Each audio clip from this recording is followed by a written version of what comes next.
apples, cycle pears, first red plum tree this into Kentucky. Look at it now. And old Trader Beasley really help us?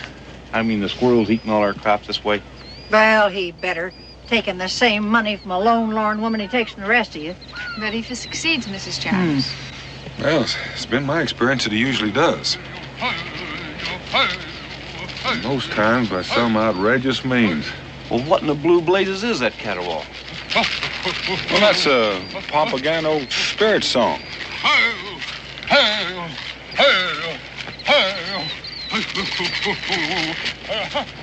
Heathen spirits in the presence of our children?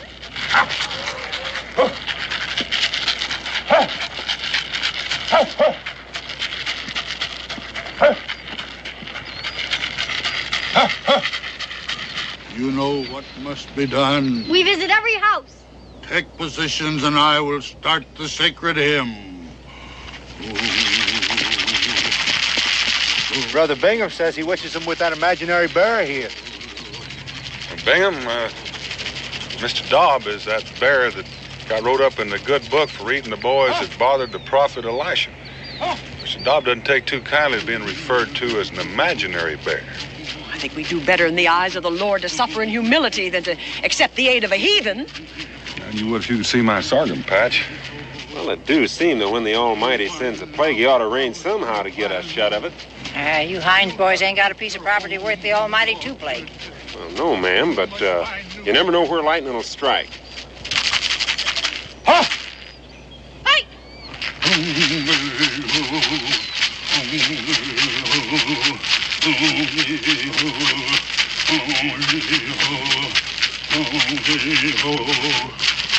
Little one of the brown squirrel clan, you have built your home in the orchard. You must find new home. Do you know what he is up to, Dan? I think I do. We visited every house.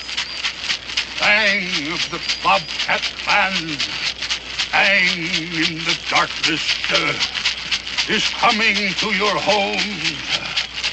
You must flee. You must flee.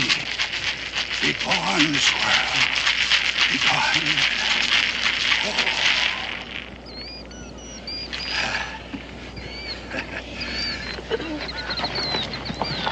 Listen, you old fraud, if you think I'm going to pay out good money for a show like that, you... Sir, by tomorrow morning, there won't be a squirrel left in the whole neighborhood, I promise.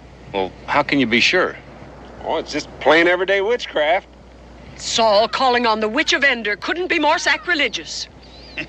The only way he could get in touch with the good Samuel, if I recall my scripture. Oh, blasphemy!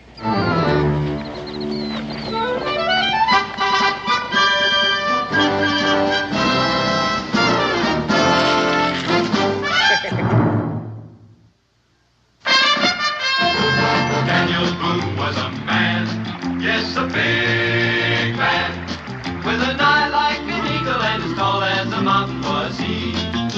Daniel Boone was a man, yes, a big man. He was brave, he was fearless, and as tough as a mighty oak tree.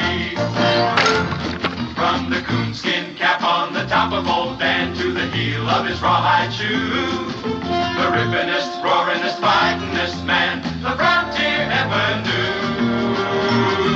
Daniel Boone was a man, yes, a big man, and he fought for America to make all Americans free. What a Boone was to do and what a dream come true was he.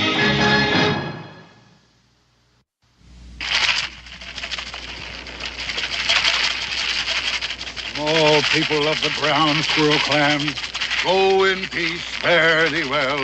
Go in peace,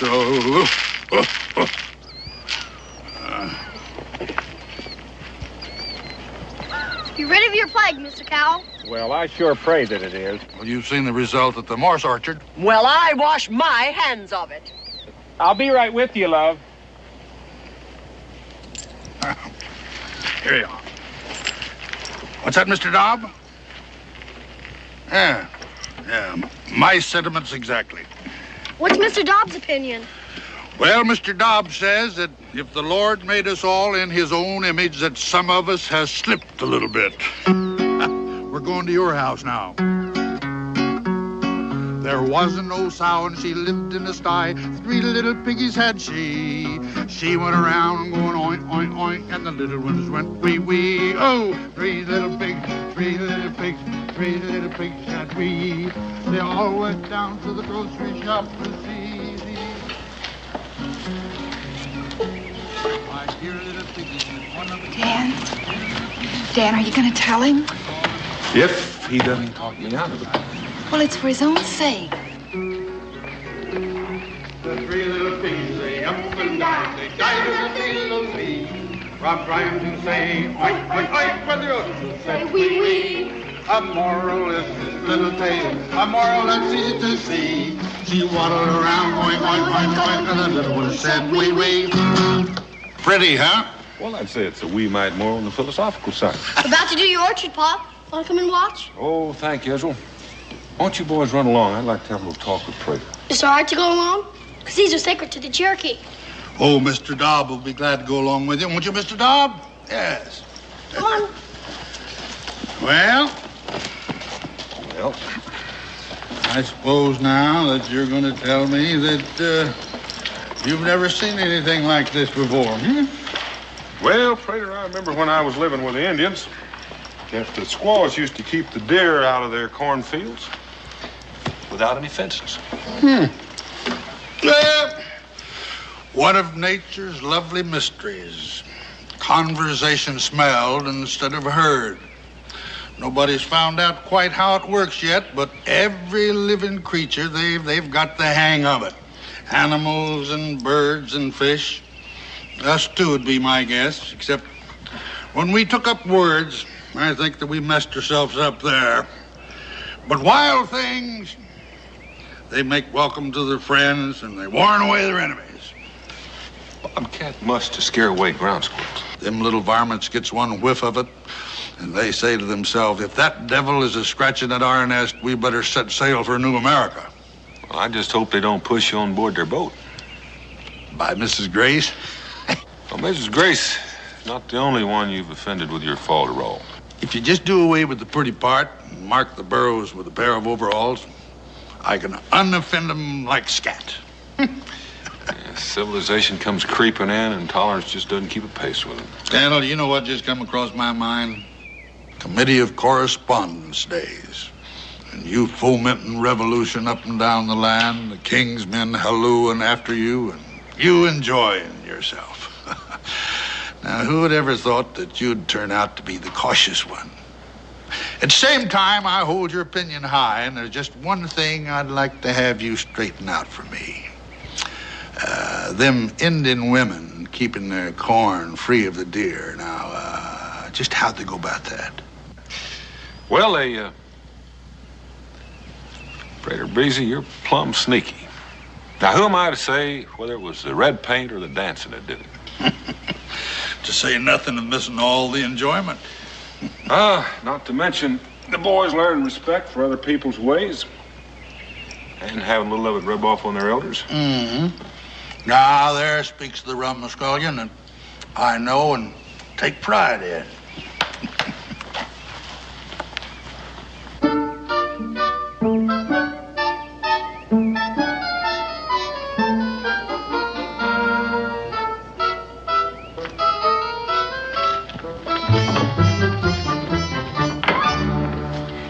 I'll be with you in a minute, ladies. Just come on in, look around. In the meantime, you might find something you want. We are calling on you as the magistrate. Now, say, you Hineses, step away from the judge's bench. Most of your grandchildren are going to have to wait. Now, Mrs. Grace, what miscreant are you charging? Prater Beasley. Prater Beasley? Prater Beasley. The same Prater Beasley that just rid your homestead of a plague of squirrels? You didn't see how he did it. We did. First time, leastways. It was pure blasphemy, and it involved innocent children. You know, that's what Bingham means to say. Now, you Hineses, just tend to your swelling. Now, Mrs. Grace, I am a little weak on law, but a bull ox on equity. Now, that's a platform I run and was elected on. Now, When a man has done you good and you want him locked up because you don't like the duds he done it in or who he chose to help him out, I just can't go along with you women. You mean you don't want to? Want to? I've been magistrate for 3 weeks, and all I've had out of it is to make Mrs. Jones a widow. Is her poor husband dead at last? He has been gone the past 7 years and not a peep out of him. Oh, can't say I blame him. That woman's a terror. Mr. Hines, for shame. What happens to the farm? It's hers. Miss Jones? Widow Jones, poor dear. In 30 days, she puts a stone up in the churchyard, and everything he had is hers. Come on, S. I ain't finished yet. Now you are. Come on. Well, that'll clear some of the air around here. Has she ordered the black for her mourning? Nope. And there's one widow I don't expect to sell her none. She's probably so overcome with grief she's forgotten the proprieties, poor thing. We'll go and call on her. You drunk up half my rum. Ah, what's a gill of rum to a man on the point of becoming rich? Shh. Huh? Remember what I said the other day? Lightning is striking, we'd have fields and plagues just like everybody else. Well, it's happened. The widow Jones is a rich widow. She's gonna need a man to protect her. You gonna marry her? Yes, when the good Lord handed out the brains in our family, he sure did pass you by. Well, any fool can see you're a born husband. Yeah, you listen here. Mom always Now, said... look, I'll be right beside you to advise you and help you, and we'll share just like we always have, huh? Now, come on. We got the inside track. We don't want anyone squeezing in ahead of us. Well, come on!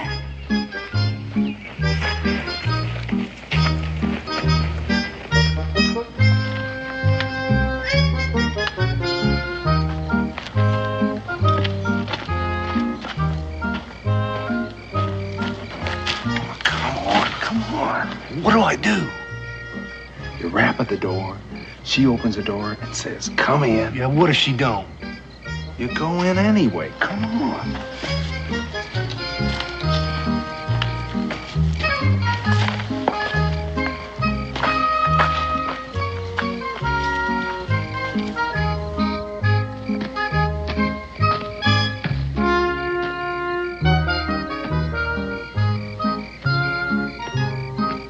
Here, give her these. Women like them when they're getting courted. Look, as soon as you're inside, you shut the door. Then you put your arms around her like this and tell her that you've come to woo.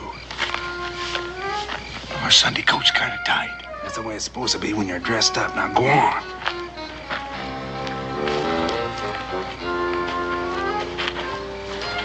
Where are you gonna be? I'll be right here till you get inside. Then I think I'll take a walk down by the barn and look over our new livestock. Well, go on.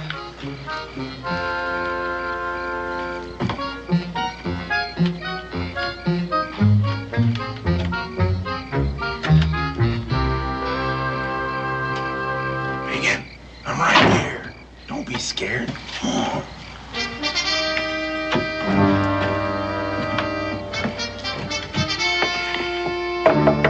Doors open.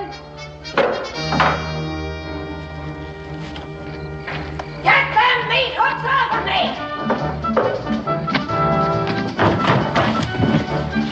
And stay out!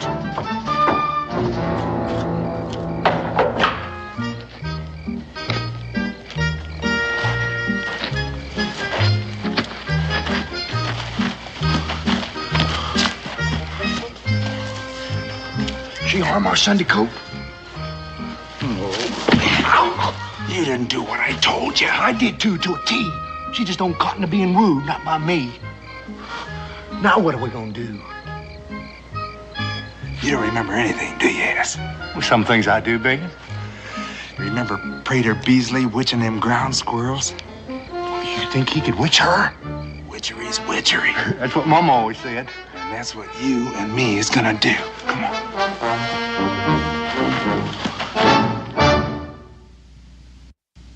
L'autre plomb, plomb, plomb, plomb, plomb, plomb. Well,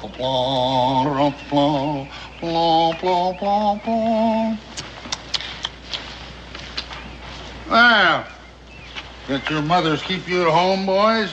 I guess not. Be careful there. Don't step on Mr. Dobb. Where is he? You're on the whiskey still. That's what keeps it so shiny. Mr. Dobb, why don't you just come along up here. That's right. Come up here and get next to the fire and get warm. Well, welcome, boys. Nice to have you in my abode. What are you cooking? Have a taste. That's Rochefort, according to the recipe of Briand Savary, in case you know who he is. I don't. The Shakespeare of the cooking pot, they call him, and they call him right. I made his acquaintance when he came here all the way from France to taste American wild turkey. You know everybody, don't you? Well, between Mr. Dobb and me, yes, more or less. George Washington, just a nod and ask his health. But Patrick Henry, what? They're the best of acquaintance. Second best, maybe third. Hey, what's that? It's an Indian nose flute. Would you like to play it? Wow. Be careful. Don't step on Mr. Dobb. Try it. No, that's not the way.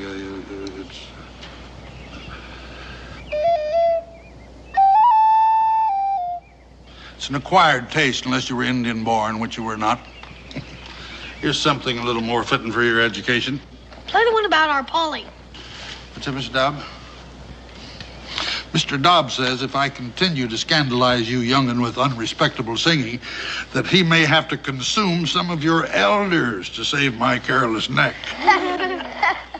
No, I'll sing an ancient song in honor of Mr. Dobb. But of course you deserve it. He's modest withal.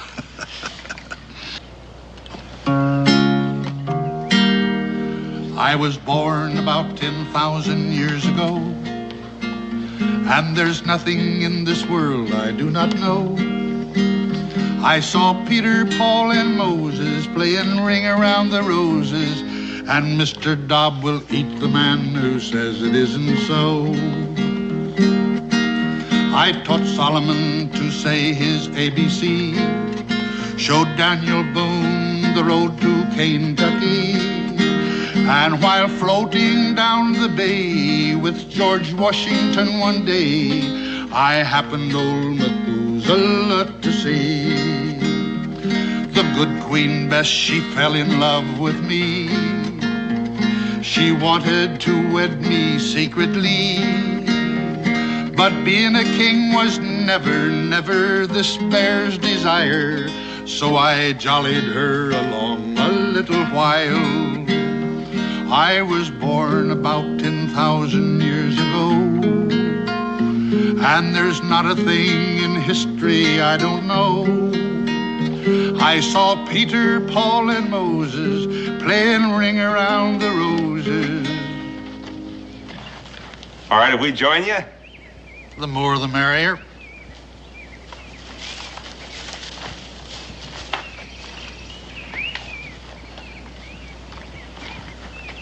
All this stuff magic? Well, there's a lot of magic in everything, even being alive. What'd I tell you? Something I can do for you? Well, now, maybe you can and maybe you can't. It's private. We're Predator Beasley's helper-outers. Well, the fact is, Brother S is getting himself married. To the widow Jones. No, she's not officially a widow yet, is she? Close enough for getting wooed. Well, if she says so, I guess it's all right.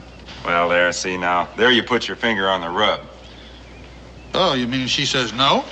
Well, she don't quite know our intentions yet in full. She throwed me out when I smooched her. There ain't nothing funny in that. She played hob with our Sunday coat. That's why we need the hex. What? To win her farm and affections. Oh, you mean a love filter? Yeah, that's it, a potion. I'm afraid that's a little out of my line. With all this stuff and the way you magic them ground squirrels? Now listen here, Prater Beasley. I've heard you say with these two ears how Patrick Henry come to you when he was courting his Sarah. Now, is that the truth or were you just lying? Well, if it wasn't for Prater Beasley, Patrick Henry'd be a lorn bachelor today. Well, Ann? Well, this is not exactly Patrick Henry, you know. Oh, you mean because you think we're poor? Show 'em, baby. Yeah. Does this look like cap in hand? Are we coming as beggars? Well, I must warn you, sometimes this stuff kicks back. Kick back, how? Oh, he's just trying to scare us off. You can't scare us, Prater Beasley. Us Hineses are like iron.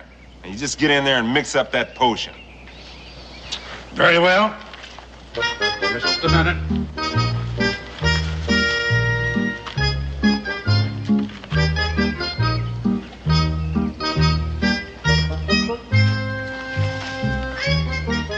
Look at all that stuff.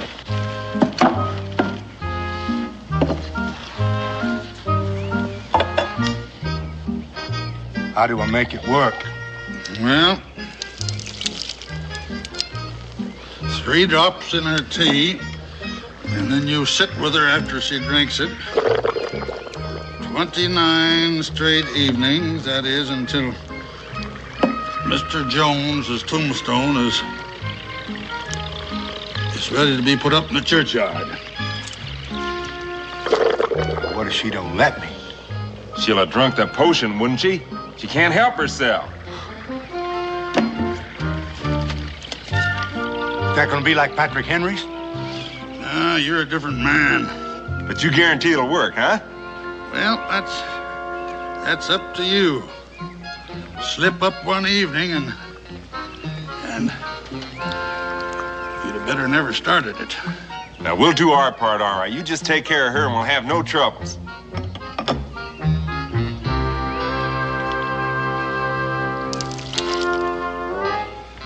Be very careful with it.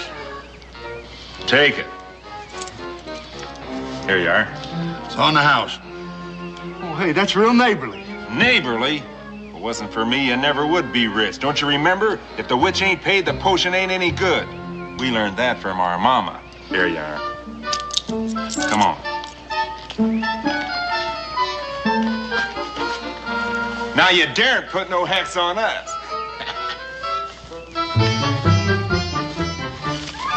Do you think that'll really work? Well, I'll tell you, Israel.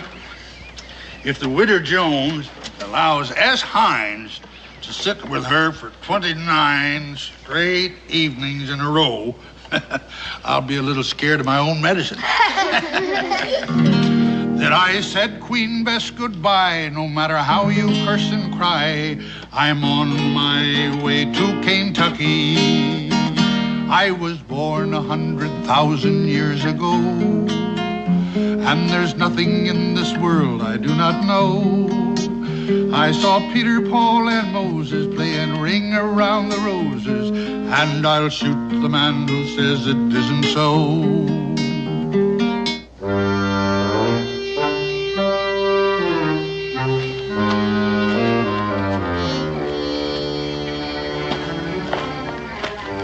Put that in your pocket. You want her to see it? How do I get it into her teapot? When she ain't looking. What do I say to her this time? We'll spy out her temper.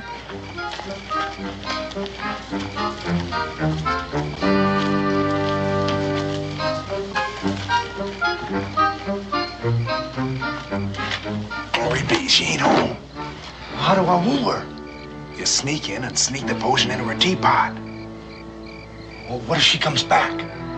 I'll give you a signal, and you flip out the window before she comes in the door. Now go on, I'm watching out for you.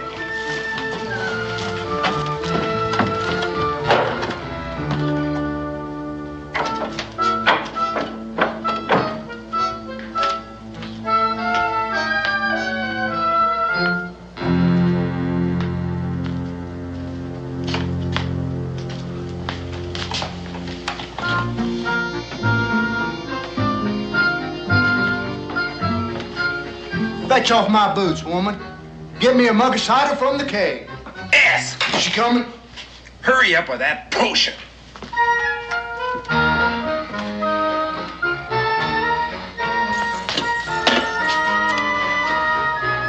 1, 2. Oh, my good Lord.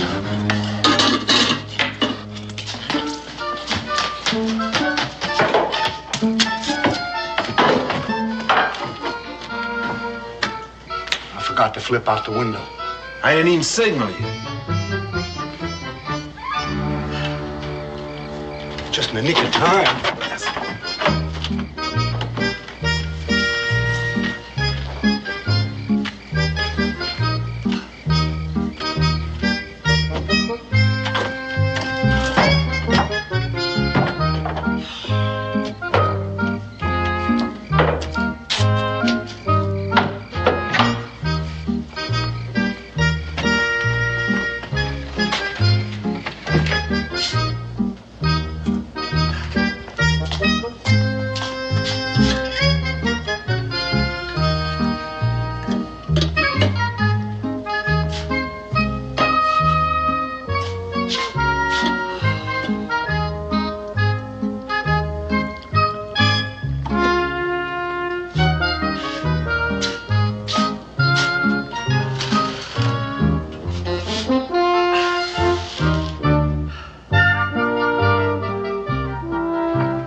With no flowers. Go on.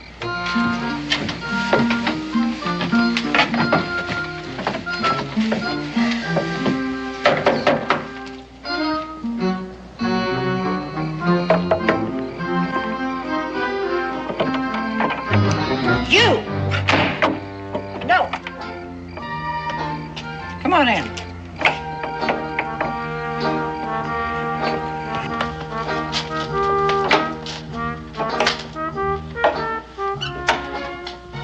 Like a husky young feller. Huskier shade better. Yeah, one that could pull his weight in the traces. And I don't mind what people say about you. The farmer gets me, he's gonna get a pearl. I don't mind neither. What's happened is the wall of my well's caved in. Well, I got on our Sunday code. And if it ain't dug out tonight, my critters will go dry in the morning, leaving me a poor woman. That's terrible awful. The tools are leaning right outside. You can leave your Sunday coat in here till you're done. No, I'll have to come back for it. Wait a minute. How much do you think you're going to get out of me? That is for a sorrowful, near-bereaved woman. Oh, it ain't money I want out of it. And what in blazes do you want? Well, I want to sit here and drink tea with you for the next 29 straight nights. Oh, yes. That's the cheapest well I ever got dug out. You can sit here and drink tea till you found her. Hey! Prater Beasley, you are a devil. Wedding bells ring out.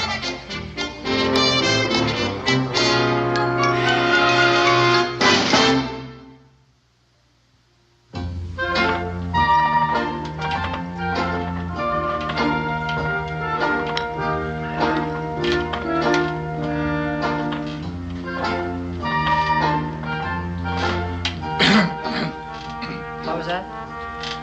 I just said. I'm dogged if I can figure you out. You want another splash? Well, I guess. Thanks. I intend to talk to Cincinnati.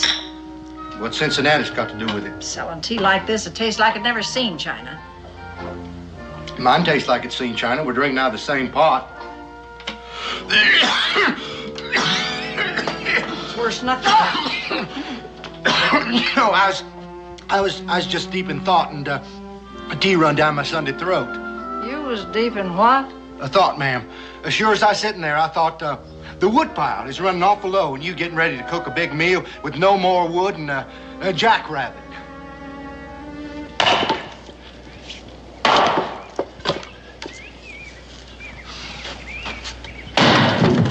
Hey, watch where you're throwing our wood, will you? Brother Bingin, I'm worried. Now, what do you find to worry you? Well, look at the sweat on my brow. I done worked up a blister. Well, when the widow asks, you gotta do, for the time being, anyway. That's it. She didn't ask. I just opened my mouth and offered. You know, Brother Bingin, I think that potion's working on me at the same time. Oh, that's plain impossible. We're drinking out of the same teapot, ain't we? Did the witch lay a hex on you? Not that I know, anyhow. The witch don't lay a hex on you. The potion can't harm you. Now, you ought to know that by now. I'm still sweating like a horse. Wooing fever, we call it. Never lasts past wedding bells. Tonight's the night you pop her the question, and tomorrow morning, all you want to do is just sit around and rock and get waited on.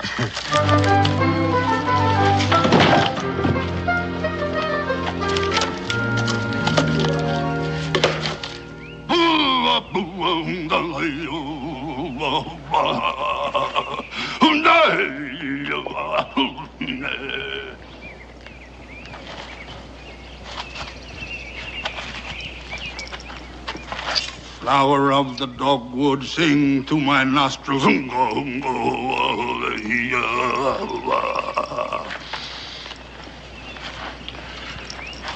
Black gum. What's this medicine good for? The ague. Hand me some of the mountain ash, the red berries. Good. 4 more.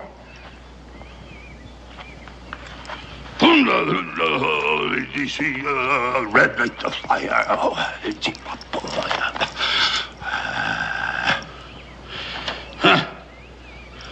Now they'll stop being what they are and become medicine.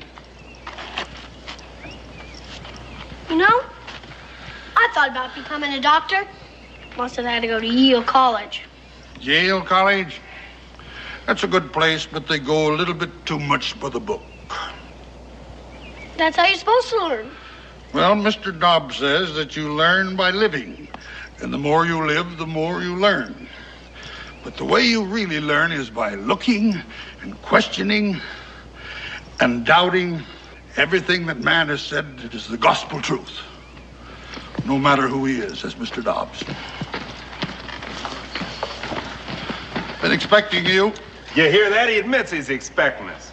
About a month ago, I gave you a love filter. Just a month and you know it. Give it? Why, you old scoundrel, you sold it to us. And don't try and lie out of it in front of this child. You said Patrick Henry come to you when he's courting his Sarah. Well, you don't even know the man. Patrick Henry's his closest acquaintance. Now, how do you know that? Because Prater Beasley said... No matter who they are, as Mr. Dobbs says. Because Prater Beasley knows his favorite song. For tonight we'll marry, Mary B. For tonight we'll marry, Mary B. For tonight we'll marry, Mary B. Tomorrow we'll be sober. Do you hear that? What Daniel Boone lets his own flesh and blood be taught? You're heading for bad trouble, boy, associating with this here witch. And that witch gonna be in bad trouble. We don't get our money back. Return the filter and the money is yours. You know we can't do that. We can't do that. I put it in the widow's tea. All of it? And 3 drops every night, then I sat with her. Except one time I put too much in by mistake. I sat with her for 29 straight nights. Your powers are greater than you thought. Yes, if you succeeded in doing that. But you ought to ask for her hand. She ain't got no hand. She ain't a widow anymore. Well, then you got what you paid for. Not us. That's what we've been trying to tell you. I mean, last night I put on her Sunday coat and I washed from head to toe to pop the question. And I went up and I knocked on her door, my mouth all smooched up for a kiss. And who should open the door but Jones? Mr. Jones? He couldn't. His headstone's going up in the churchyard tomorrow. Says he was prisoner to the Indian for the past 7 years. Of course, she don't believe a word of it. Oh, neither do we. That woman's got a tongue like a razor. Ain't no man could stand up to that for a full life.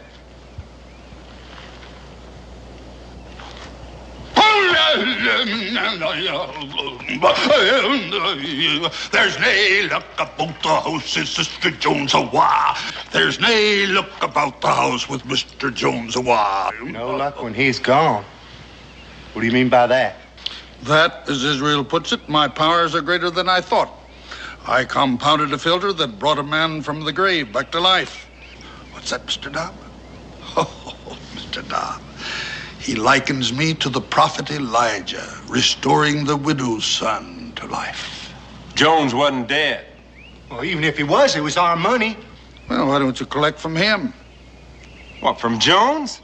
Yeah, you said he reaped the benefits. Well, yeah, come to think of it, he went... Ow! Ain't it enough he hexed us? Don't let him twist your mind as well. Now, look here. I was a share in that fortune, and I'm holding you responsible. And Boonesboro's got a magistrate these days. Now, what good's that gonna do us? Old Cincinnatus wouldn't even hail him up for Mrs. Grace. Ending a plague of ground squirrels is not against the law. Yeah, but cheating is. Against the law and equity as well. Hey, you hear that? He admits it. We got him. Yeah, what made him agree with us? He's got some cadoodle up his sleeve. No, he ain't. He hexed us after we paid him. Now, that's against the witch's book. That puts him in our power.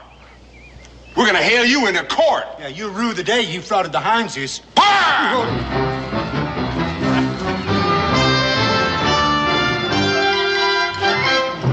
You gave them the idea. Well, that's why we fought the revolution.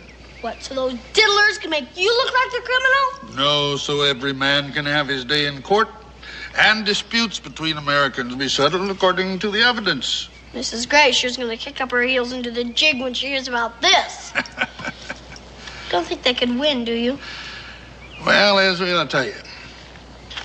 Mr. Dobb remembers Socrates sentenced to the hemlock, and Solon the lawgiver being kicked out of Athens into exile, to say nothing of some latter-day events which would embarrass me to mention. Now, Mr. Dobbs believes that Boonesboro's first trial will be a great experiment in law and equity at the inside. Prominently.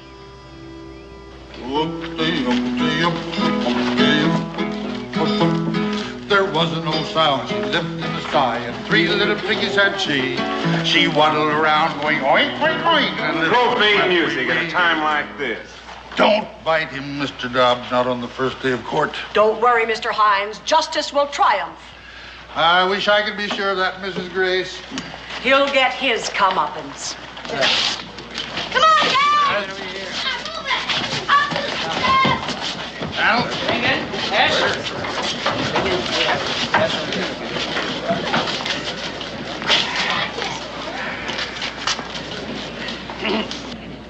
All right, this court is now open for business.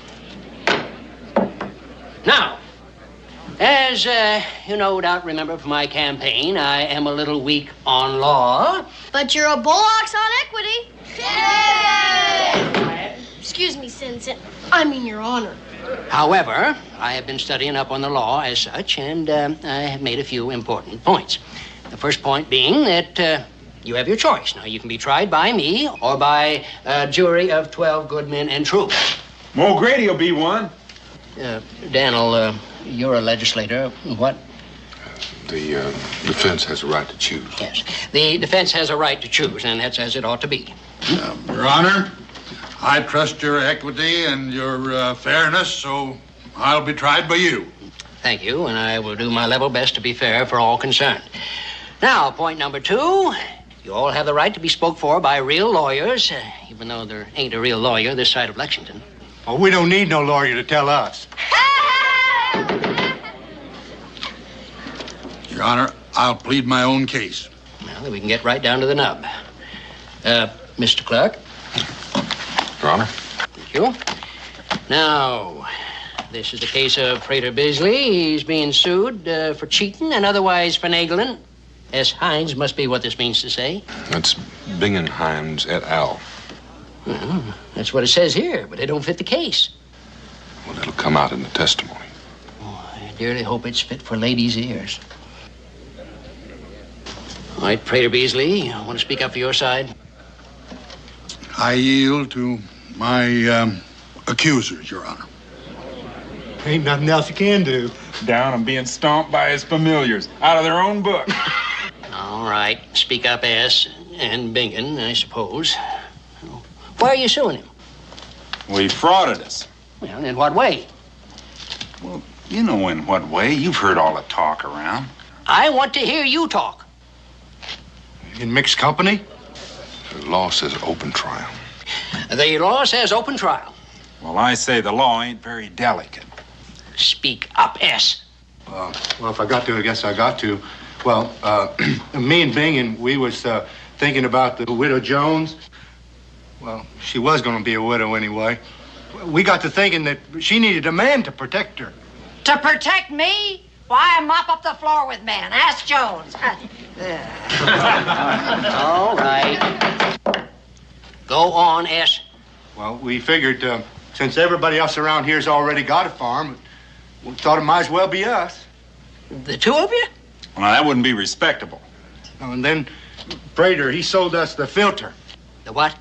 Like he'd give Patrick Henry to get his Sarah to fall in love with him. Is that what he told you? Well, yes and no. Well, he didn't say it exactly. And you let him believe it? Ours was 3 drops in her tea, and then poor ass here had to set with her after she drunk it, night after night. I had my work cut out for me just getting her to let me stay, even though I did dig out her well. You was a nuisance. Well, he got the potion down you, didn't he? And then she wouldn't marry me. Jones come home. He's sitting right there alongside of her. Well, that's why we want our money back, along with what I lost by her not going through with the wedding.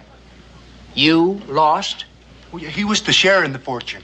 Oh, he was he? I put up the witch money. All right. Let's have it quiet in here. Rita Beasley, say your say. Well, Your Honor, I think it's already been said. No argument? Well, I'd like to move for acquittal on the evidence. Well, from the point of view of evidence, I'm tempted to agree. Oh, injustice! Mrs. Grace, sit down. Now, evidence is one thing, but from the point of view of equity and justice, Rita Beasley, I am ashamed of you. You're the smartest man around here by a running mile. You read books and you think philosophy, and the young ones dote on you in spite of it. But you ain't got no more responsibility than a polecat. You playing thumble rig on the superstition of these diddlers for your private amusement. Now, just a minute about that. Judge, I take my hat off to you. I am going upstairs and wrestle with this decision till equity throws me. This court is adjourned till I get back. What's he got to wrestle on? We give him the straight facts.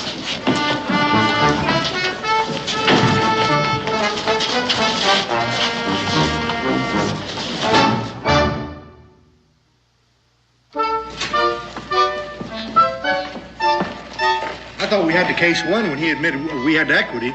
Equity? That's just talk. That whole crowd's in cahoots. Need a miracle to win. If we had enough money left, we could get Prater Beasley to work up one for us. Just let me think, will you? How long can it take that man to arrive at a simple fact? Well, he may not find it that simple. Mrs. Boone, you are a woman. We all should take a warning. 7 great towns in Greece, 'tis said, claimed Homer's birth when he was dead, through which alive he begged his bread.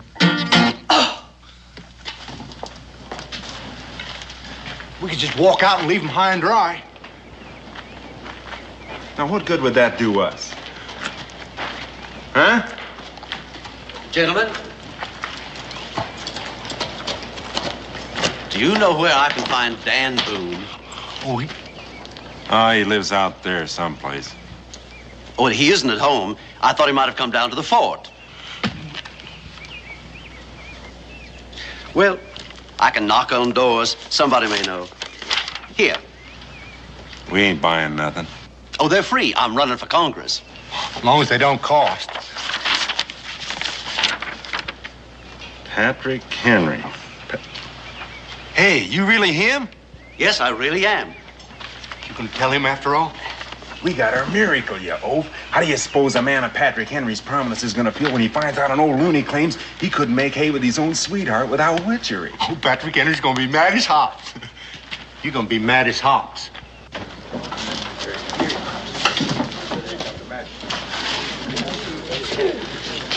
I am done wrestling with my decision, and I half wish I'd lost. Justice does triumph. Oh, thy will be done. Pop, just like Socrates, the great Athens.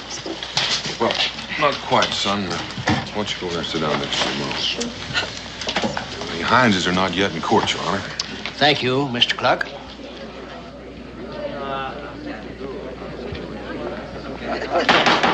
Court's in session. Now let's have some order here.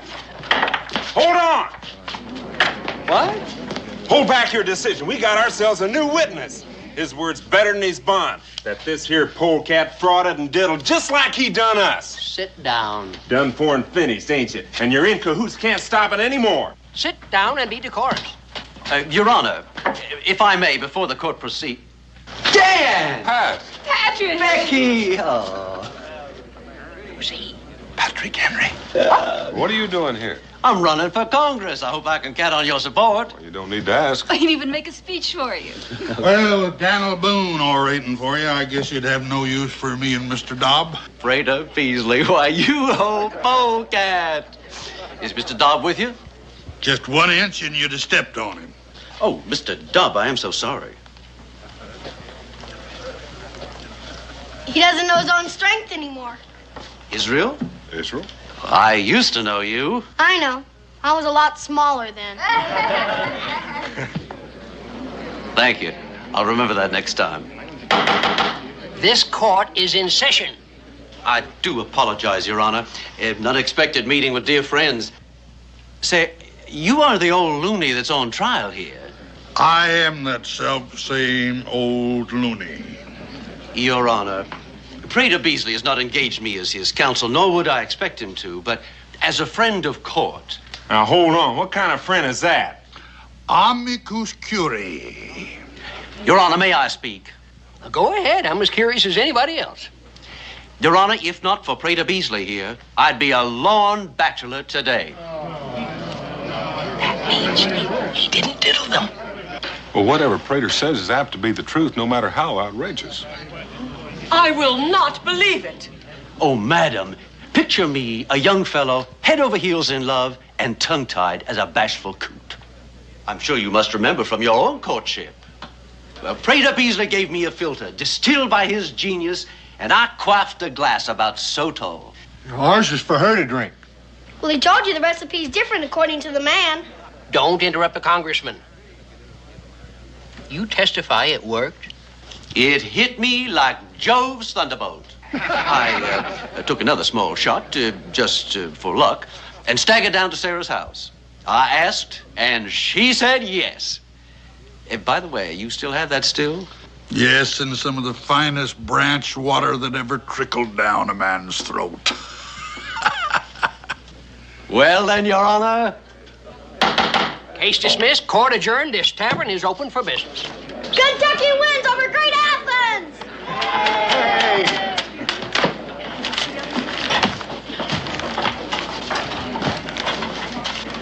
Is that Mr. Dobb?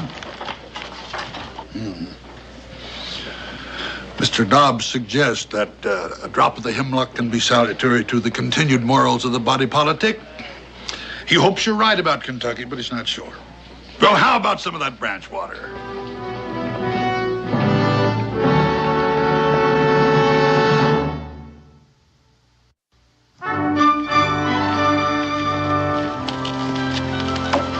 If you'd like me to draft that speech for you, Wouldn't sound like Pa.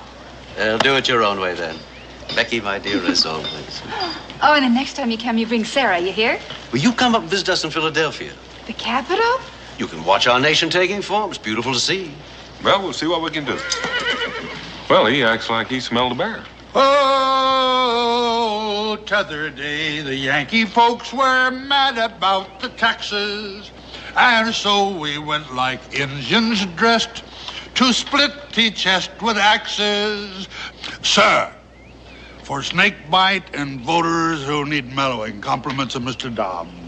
I thank you on both counts. And you thank Mr. Dobb for me, too. This is going to come in mighty handy on some of these cold nights when I'm out there campaigning for Congress. Well, I'd better get at that, too. I got a lot of hands to shake over here at Idomax Stockade. Now, Israel, don't you let your folks leave you behind when they come up to Philadelphia. Don't worry, I won't. Bye. Pat?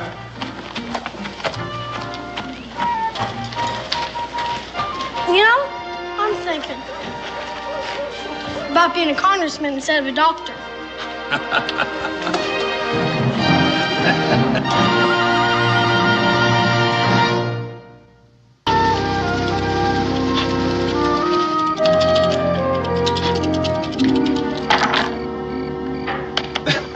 Blimey, you've done it again. 3 weeks you've been here and I've yet to win a toss. Oh, come on, pay. Why don't you go back and scout for the bloody Americans? Well, they don't pay as much as the British do for scouting. Hey, better luck next time. Cool.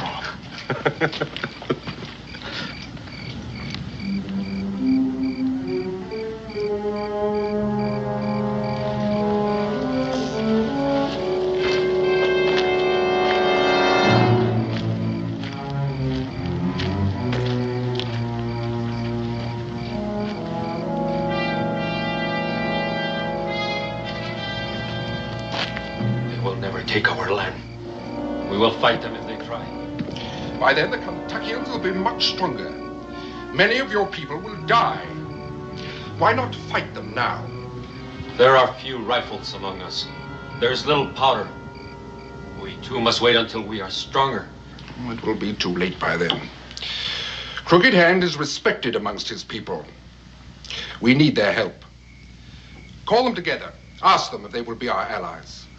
And if they agree? I will give them many guns and much powder. I will give them whiskey that they may celebrate their victories. And I will pay them for white men's scalps. How many guns? How much whiskey? A wagon load of guns and powder. A wagon load of whiskey. Your people will be very rich. How do I know you speak the truth? Tell me where, and I will send the guns and the powder. I will send the whiskey. When you get them, you will know it is the truth. And you will believe me when I say that I will pay for the scalps when they are brought to me. I have heard you talk. In 2 weeks, my people will meet with the Chickasaw. You will send the wagons. Then I will speak with the council. It is agreed. Tell me, where does this council take place? Do you know the Indian trail the white men call Warrior's Trace? Yes, I know of it. Far to the south of this trail, the small streams join one another to form a river. Ah, the headwaters of the Kentucky. The meeting will be there. That is where you will send the wagons. Hey, you there!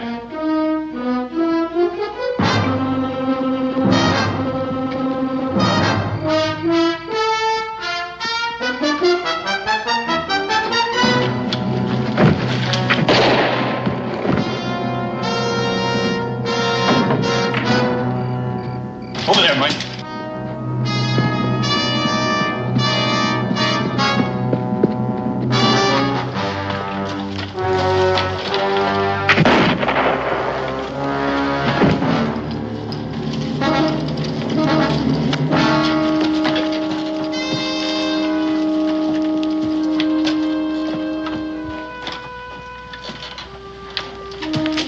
I'm afraid he got away, sir.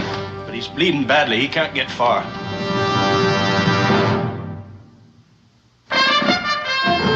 Daniel Boone was a man, yes, a big man, with an eye like an eagle and as tall as a mountain was he.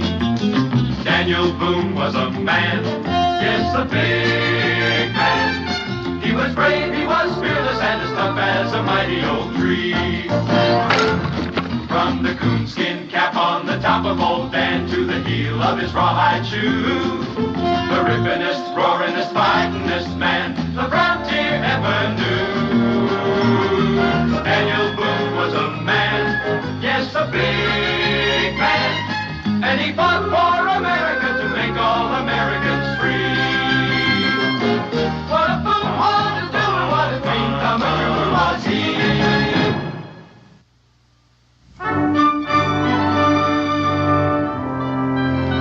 Good night. Good night. Yeah. Drink up, gents. Maybe you ain't got no place to sleep, but I have, and I sure don't intend to waste it. You throwing us out? Right now, I'm asking. Throwing out comes later. Oh, you're a hard man, Cincinnati. Well, Cully, I sincerely doubt it's worth staying up for. Just wait till tomorrow when you're thirsty. Hey, Dan? Latham Green. Your wife said I'd find you here. It's all washed out. You better sit down. Yeah. You're hurt, too. Here, let me take a look. I'm all of that. Just a have a drink. Cincinnati, bring a towel. Must have taken the wrong turn, man. The last time I heard of you, you were heading for Kaskaskia with Major Clark. Yeah, that's true now. Well, nothing's happened to Clark, has it? Oh, they was all doing fine last I saw them. What happened? Well, I was on me a scout, and I got myself picked up by a redcoat patrol. They figured I was just a trapper, so I hired myself out to the British for a while. You hired out to the British? Well, I couldn't lick them, so I joined them. No, I just now come all the way down from Fort Detroit. Eat this up, Cincinnati. Is old Hairbar Hamilton still up there? Yeah, he's still in business. That'll be Kentucky has buying next unless they're stopped. Who's they? A British detachment.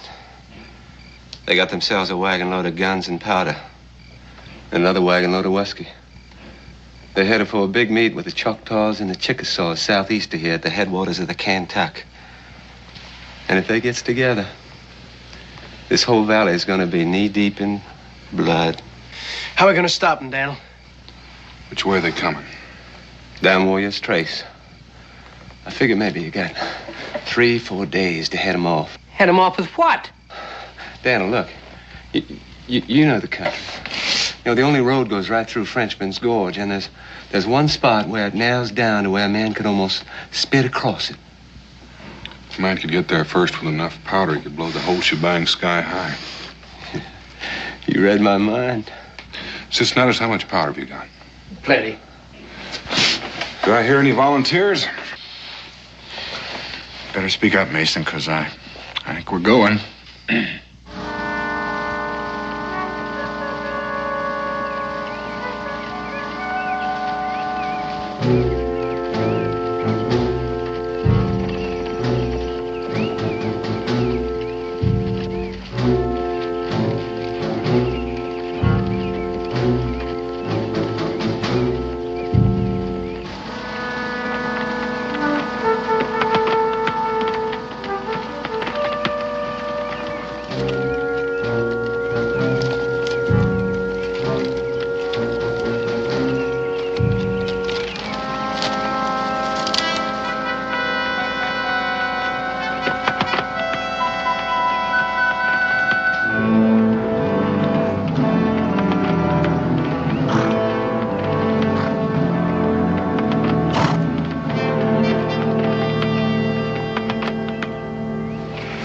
Further we gotta go.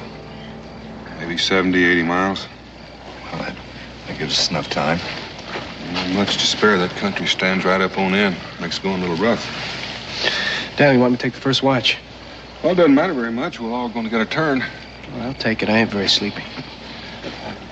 Give me a holler in about 2 hours. Okay.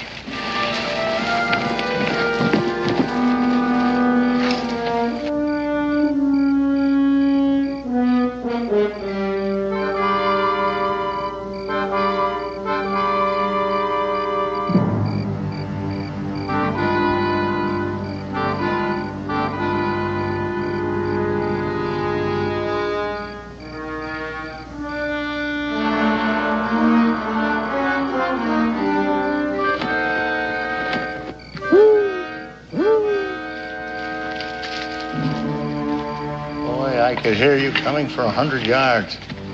Now, you know I've taught you better. Paul, you know you can't see through that hat. For all you know, I could have been an Indian. It could have been a whole tribe and made less noise than you. Well, I trust you scouted the terrain. Yeah, Paul. And there's no use waiting any longer. 2 of them are asleep, but they got a horse guard posted. That's a minor obstacle. We'd better get started. Paul. What is it now? Those packs they're toting. They look monstrous heavy. Who said anything about packs? They're likely personal possessions. And stealing them would be an act of common thievery. It's the horses, lad, the horses. They're always good for sale or trade with anyone, red or white. Now, come on.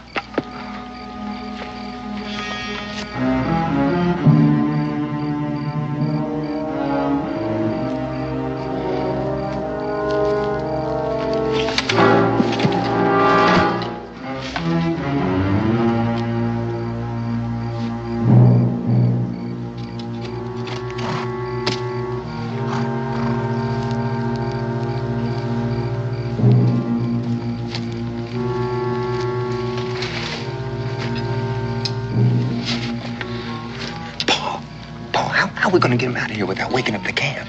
That timber's awful thick to travel through in the dark. You don't have to worry about noise now, boy. Go ahead, move out.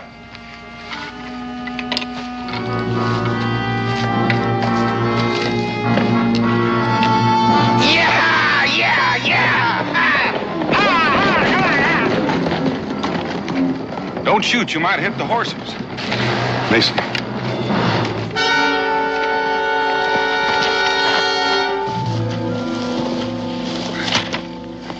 What hit me? Just about to ask you. I don't know. Somebody grabbed me from behind. And that's all I remember.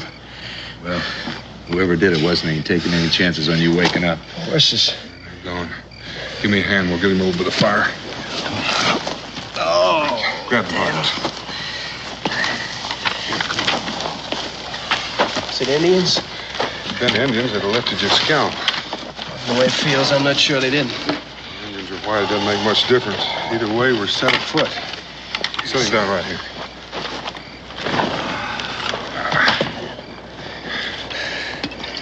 Thanks. What are we gonna do now? Well, we're gonna get the horses back. Dan, you sound like it was you got your brain shook up instead of Mason. The way they were traveling when they left here, those horses be in Carolina by morning. Well, there's just a chance they may figure we won't try to track them. There's any chance of making it on foot? All we got to carry is 300 pounds of powder in those packs. It's 100 pounds apiece with food and water. We'd never make it. Then I guess we get the horses back. Good. You feel up to traveling? You right now? We can't track them in the dark. Well, I figure they'll head down the valley for a while to put some miles between us. So we'll just start walking. When daylight comes, we'll start tracking them. Here, let me give you a hand. Dan, Mason's feeling kind of poorly. Maybe it'd be better if we left him in regard to powder and I'll go with you. Well, he's just going to have a headache for a couple of hours. I want you here. You don't trust me anymore? Didn't say that. That's what you're thinking, ain't it? Because I let the horses get away? You just think you let them get away. You had outside help, but I just figured you'd like to get first crack at whoever gave you that goose egg.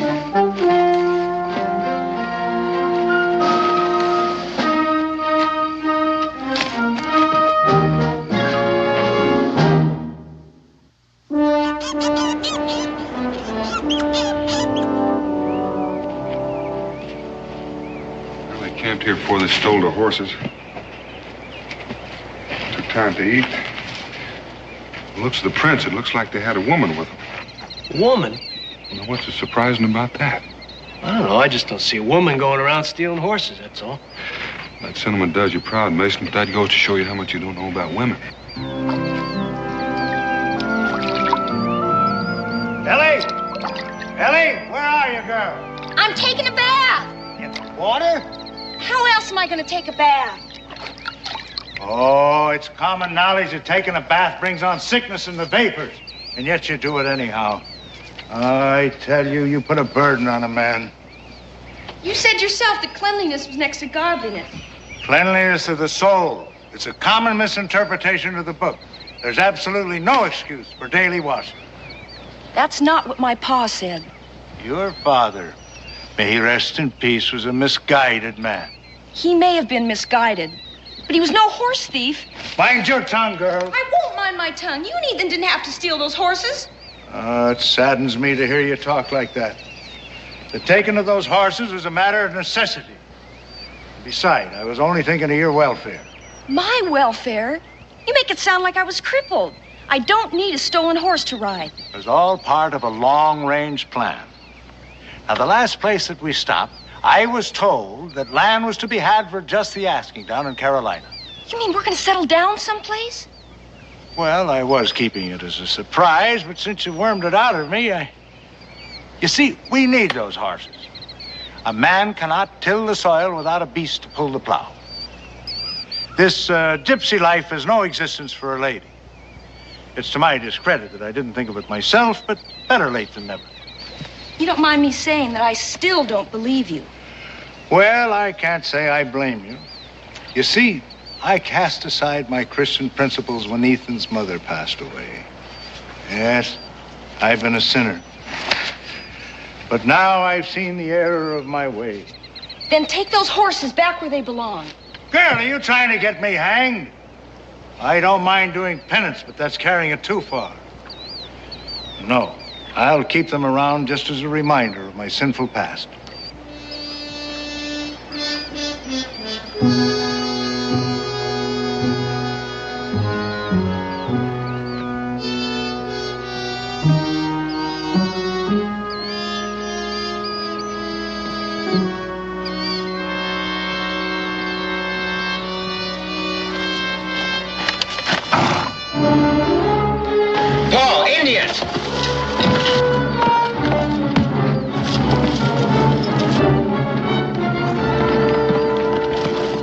Are you all right, boy? Oh, they got the horses, Paul. I already gathered that. Come on, let's get out. I don't think that would be advisable. It's been my experience where there's 3 Indians, there's apt to be more where they came from. Take a look at that, Paul. Is it bad? Oh, no, just a scratch.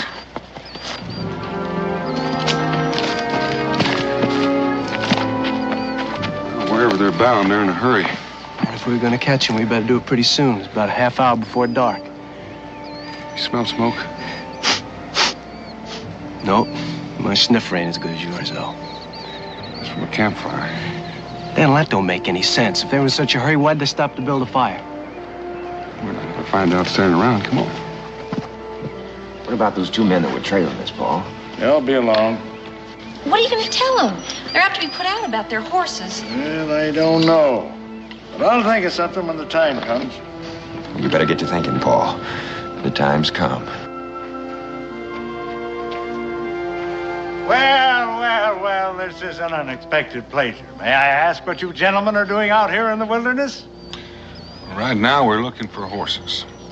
Oh, well, that's quite a coincidence. So am I. No later than this afternoon, a band of thieving redskins ran off all our stock. I don't see where you got any reason to complain. That's where you got them to begin with, ain't it? Sir, are you calling me a horse thief? Do you know any other name for it? Well, would you believe that we found those animals peaceably grazing alongside the trail? At the time, it seemed like an act of divine providence. Damn, there ain't no sense listening to him. He's just gonna keep right on lying. I'm gonna look around. Stay right where you are. You, sir, I'll thank you to lay aside your gun. Ethan, get the rifle. Don't touch that gun, Ethan. Do as you're told, boy. I'll give the orders here. You keep waving that pistol around, you're gonna get somebody killed. Take it away from him, Mason. Stay where you are. I mean what I say. Why don't you take it, Daniel? I'm warning you. I'm not ordinarily a violent man, but I'll shoot the first one that moves. Well, not with that gun, you won't. There's no powder in the pan. It's broken. I acquired this firearm in a game of cards. It seems that the man that I won it from was dishonest. And how was the card game? Well, that was dishonest, too. It's getting so that you can't trust anybody anymore. Here, take it. I'm going to ask you one more time. Where are those horses? Like Uncle Simon said, the Indians stole them. You keep out of this, Ellie. You get right on up there. You just keep talking, Ellie. That's all I know. Ask Ethan. There were 3 of them. Jumped me before I could stop them. Well, if they was Indians, how come they didn't lift your scalp? Huh? Well, it could have been the Cherokees. They're friendly, but they've got a weakness for horses. You go with him, Mason.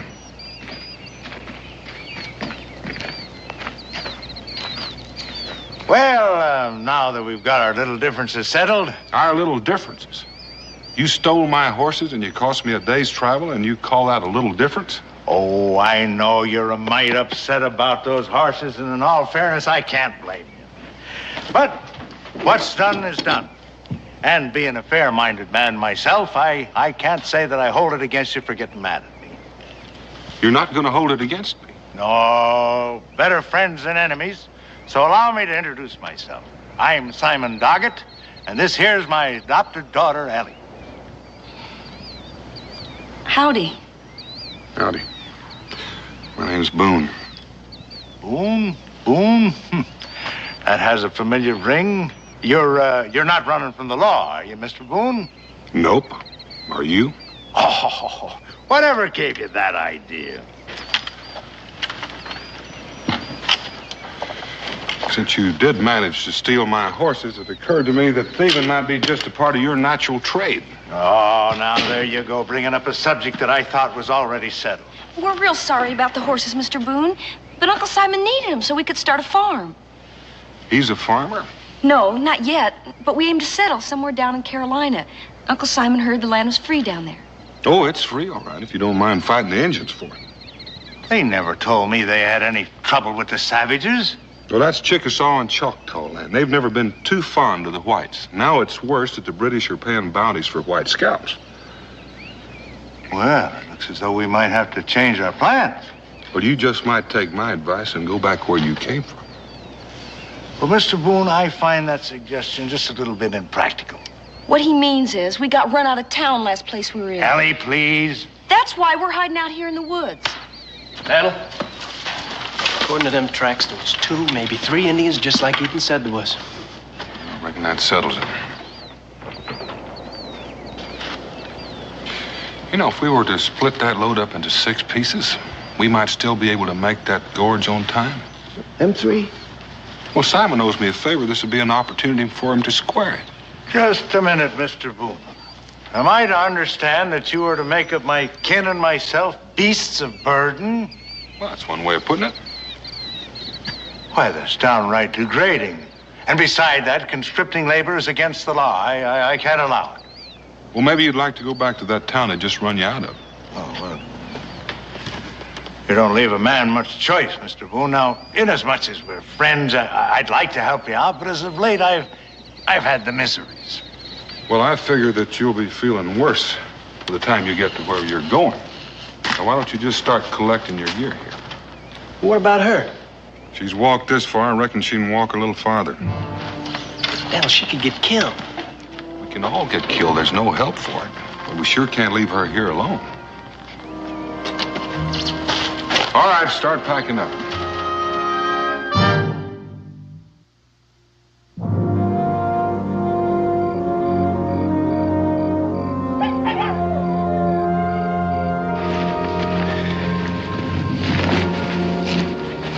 You know, Dan, without those horses, even with the 6 of us, I don't see how we're going to carry all this powder.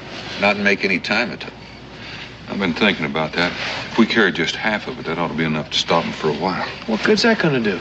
Well, don't forget they're carrying a load of powder, too. In the confusion, maybe one of us will get a chance to touch it off.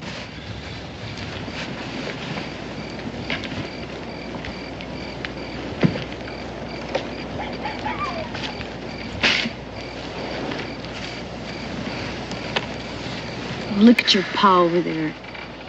Sound asleep like he didn't have a care in the world. Ethan, couldn't you talk to him? Talk to him? About what? About cheating and stealing the way he does. Seems like every place we go, he gets in trouble. That's the way Paul is. Got to make a living for her somehow, don't he? Some people work. You know that ain't for Paul. He figures he's too smart to stoop to working with his hands. Ethan, don't you ever feel like you'd like to have a home? I don't know, maybe it's different with boys. Maybe it's like Pa said, you don't miss what you never had. Seems like we've been moving on to someplace else ever since I learned to walk. Yeah, I guess that's my trouble. Pa hadn't died. There's no use thinking about that either. Ellie. Oh, it's all right, Ethan. It's not your fault. I had no business sounding off the way I did.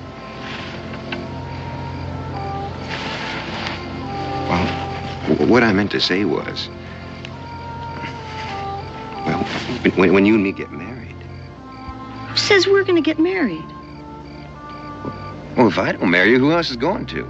I'll find somebody. Maybe I already have.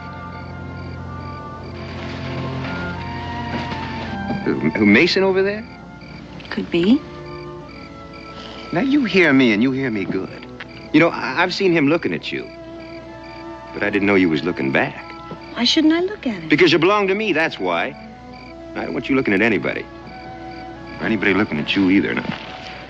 You just remember that.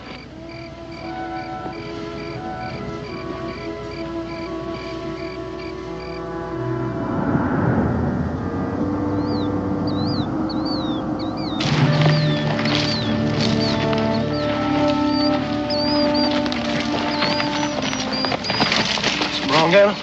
Take a look at that sky. Yeah, looks like it's gonna be a real toad strangler. Wonder how waterproof this powder is. Waterproof enough. Keep moving, Mason. I want to go ahead and see if I can find a shelter. Well, on your feet. Gotta keep going.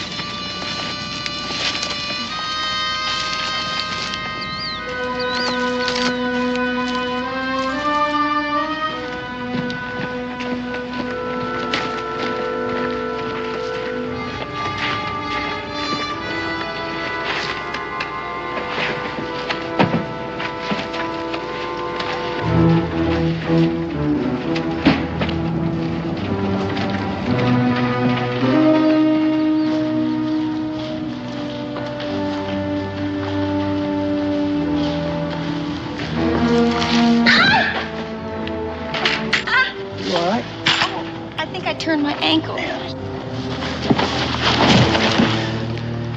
What's eating you? You keep your hands off of her. Ow, Ethan, behave yourself. He was only being kind to me. Yeah, well, I'll teach him to go putting his hands on you. That's the way you want it.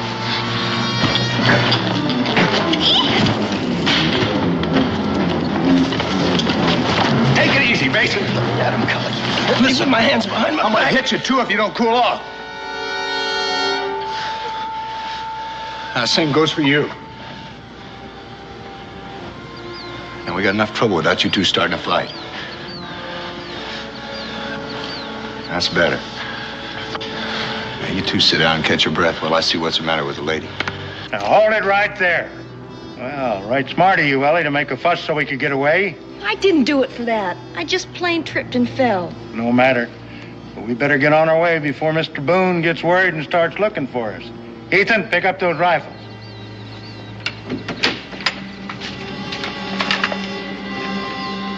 Well, I don't like to leave you out here in the woods without a gun, but I figure you'll make out all right.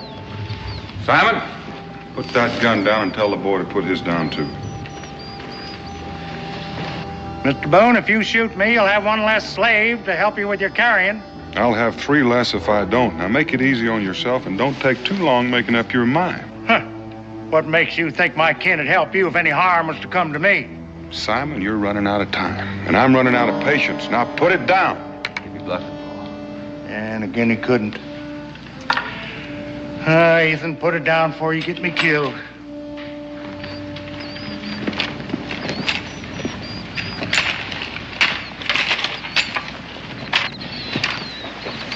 What happened? Al Mason and I just got a little careless. Found a cave about a half-mile up the way for shelter. Now move out. Mr. Boone, I'd like to talk to you. Simon, you just start walking, and this time you're walking in front of me. Me break trail for you? Why, if we run into hostile Indians, a man could get killed. That he could, and just might save me the trouble. Now move out.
Killed sneaking up that way, son. I wasn't sneaking up on you. I was just trying to keep our slumbering companions from knitting up the raveled sleeve of care.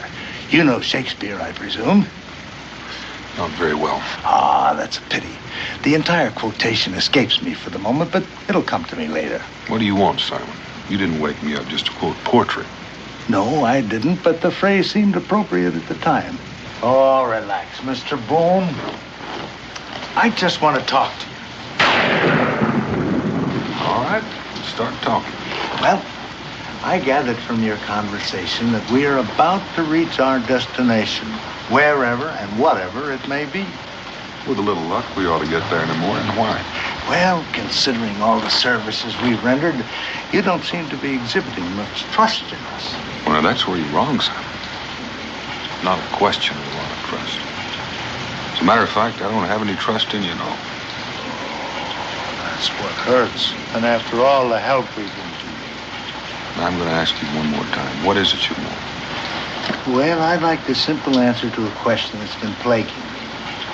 You see, a little while ago, I took the liberty of peering into one of the packs I've been carrying. And I just wondered what in the world a man would be doing with all that powder. Well, he could be selling it to the Indians.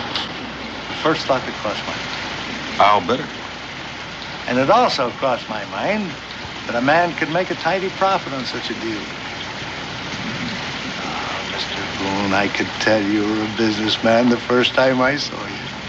Well, now, what else could you tell about me? Well, I could tell that you wouldn't mind sharing the wealth with an old man who was willing to forget what you were selling and who you were selling it to. Well, Simon, that sounds a little mite like blackmail. Oh, that's an ugly word, Mr. Boone, an ugly word. Let's just say that I'm doing you a favor, and you're willing to pay for it. Well,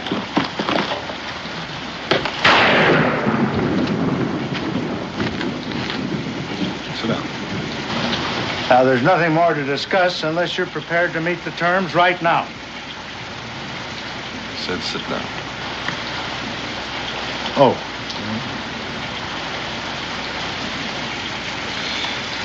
Simon, assuming that all the things you said are true, what makes you think I'd pay you off instead of killing you?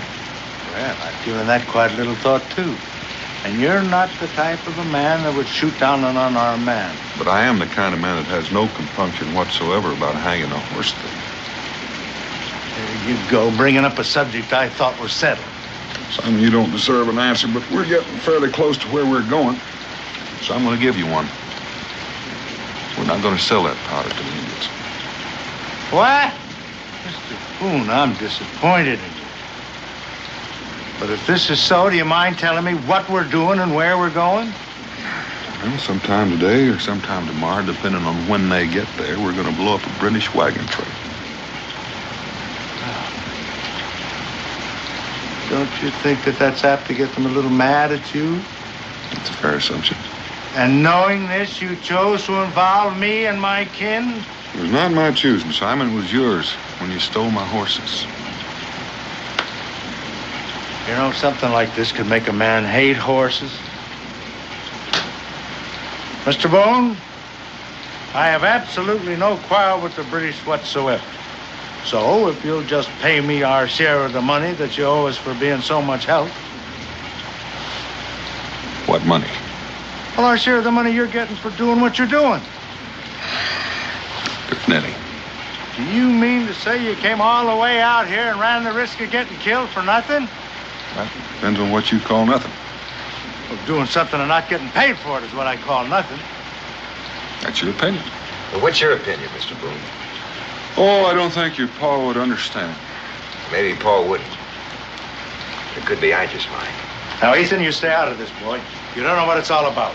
Pa, I heard it all. I'd still like to know what Mr. Boone's opinion is. Well, it's fairly simple, Ethan.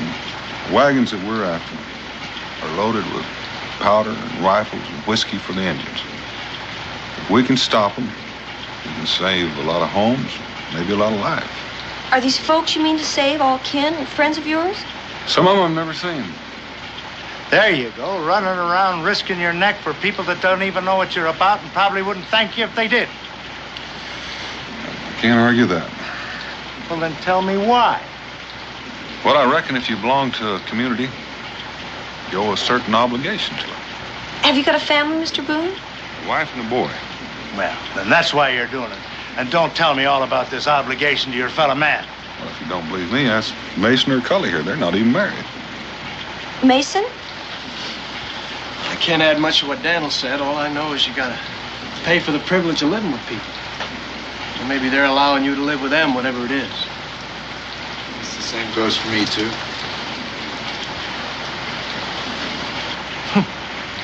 Well, nobody ever did anything for me I thought I had to pay for. From what I've seen of you, Simon, I reckon that goes both ways.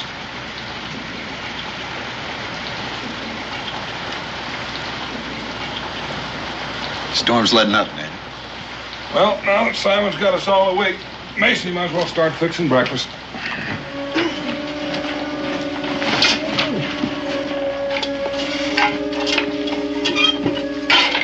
Time we eat will be light enough to travel.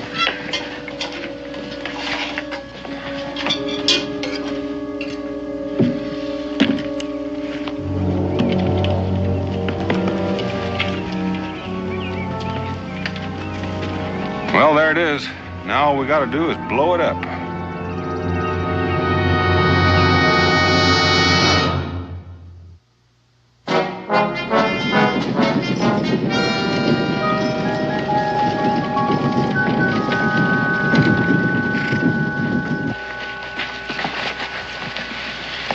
When do you think the British will come, Dan? We cut it pretty fine. They could be here almost any minute. Mason, come on. Let's get this powder down the road. Well, Mr. Boone, since we're here and since me and mine have done our duty as your beasts of burden, we'll be on our way. As soon as you give Ethan and me back our guns. Oh, help yourself. I've got a little work to do. Mr. Boone, Ellie and me, we were just wondering if there's anything we can do to help. Ethan! Well, I appreciate the offer, Ethan, but it might be a little rough on Ellie. We know, but we already talked about it. You see, Mr. Boone, we never had a chance to belong any place. Maybe never will again. So if it's like you said that, well, we got a price to pay, well, we just soon start paying right now. Ethan, have you lost your senses altogether? You can leave if you want to, Paul, but we're staying. Well, if that's the way you feel about it, we can use some help. Well, you just tell us what to do, Mr. Boone. Ethan, we've got no quarrel with the British. Paul, there's no use trying to talk me out of it. I don't like to go against you, but, well, my mind's made up. Now, you were saying, Mr. Boone? Ethan, when that gorge blows, the British are going to come boiling through, try to find out who blew it up. Now, if you can take these rifles and hold them off for a little while, give us a chance to get back there and blow the powder in their wagon. Well, we'll keep them busy. Here.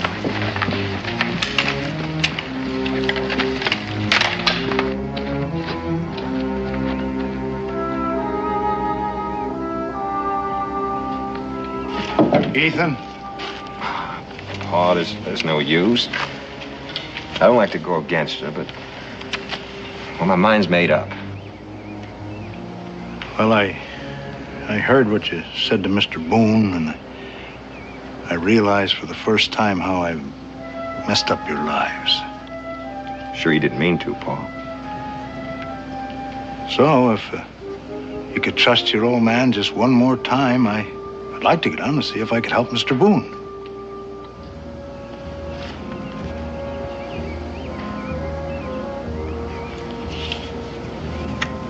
All right. Paul. Huh?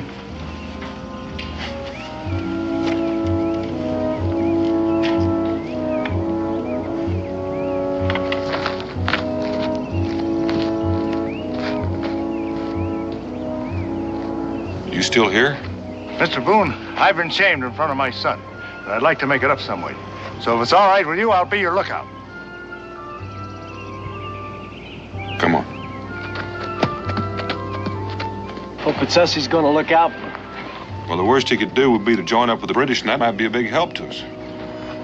How high up do you want to set these things? Well, as high up as we can get without running out of fuse.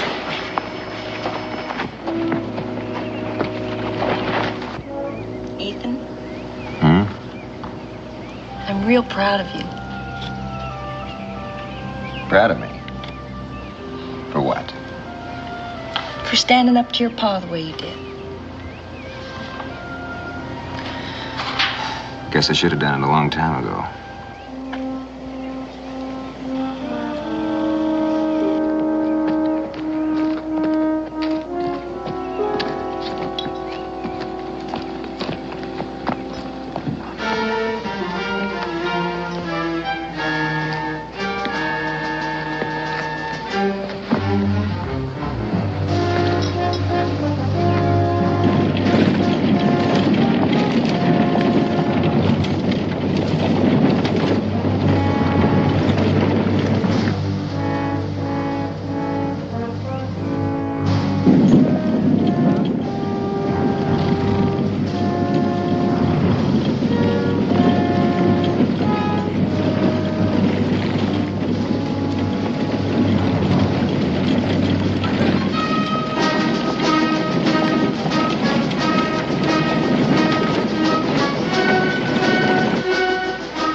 How you doing?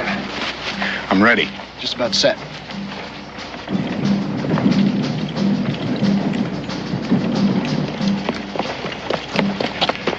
They're coming, Mr. Boone. They're coming.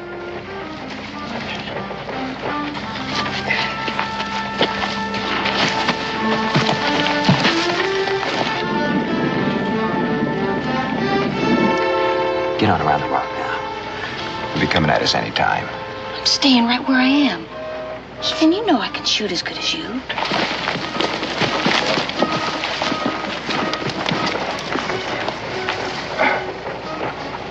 You better get out of here, son. There's going to be a whole mess of things coming down off of that hill. Oh, you go right ahead and do what you have to do, Mr. Boone. I'll watch out for the rocks and the British.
Get up there!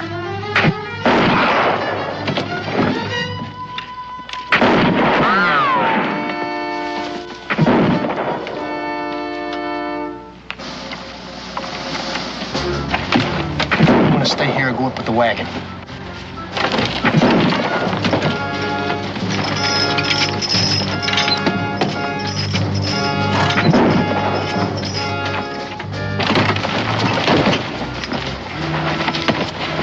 How about you unhitching those horses?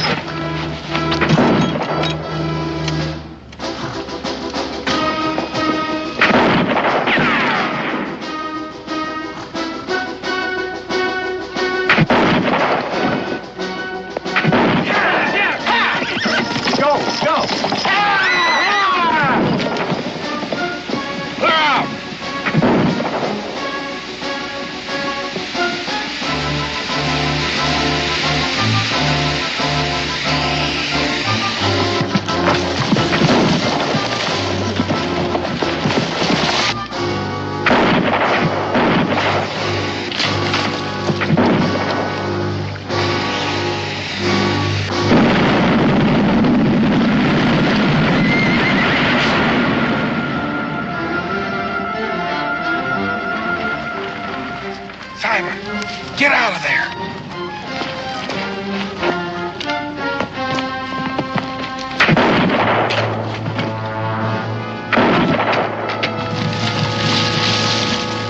Here, cover us, Mason. Cully.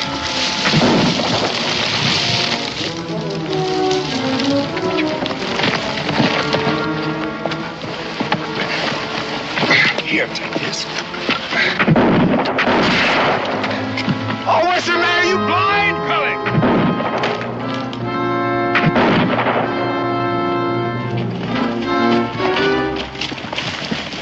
Mason, why don't you go on ahead and see what the British are doing? Never look at that leg. No. Paul, you hurt bad? Bad enough. My only satisfaction is that a lot of those British are hurt a lot worse. That leg is broken. So I reckon I'll bed down right here. Paul, I'm not going to leave you here. Ethan, there's no other way. Dan, we can make a litter. No chance for that. Mr. Boone, I want something else from you. With me to hold you up, those red coats would catch you in a mile. You know, I had my chance and I made a hash of it. But I don't want these youngsters to follow in my tracks.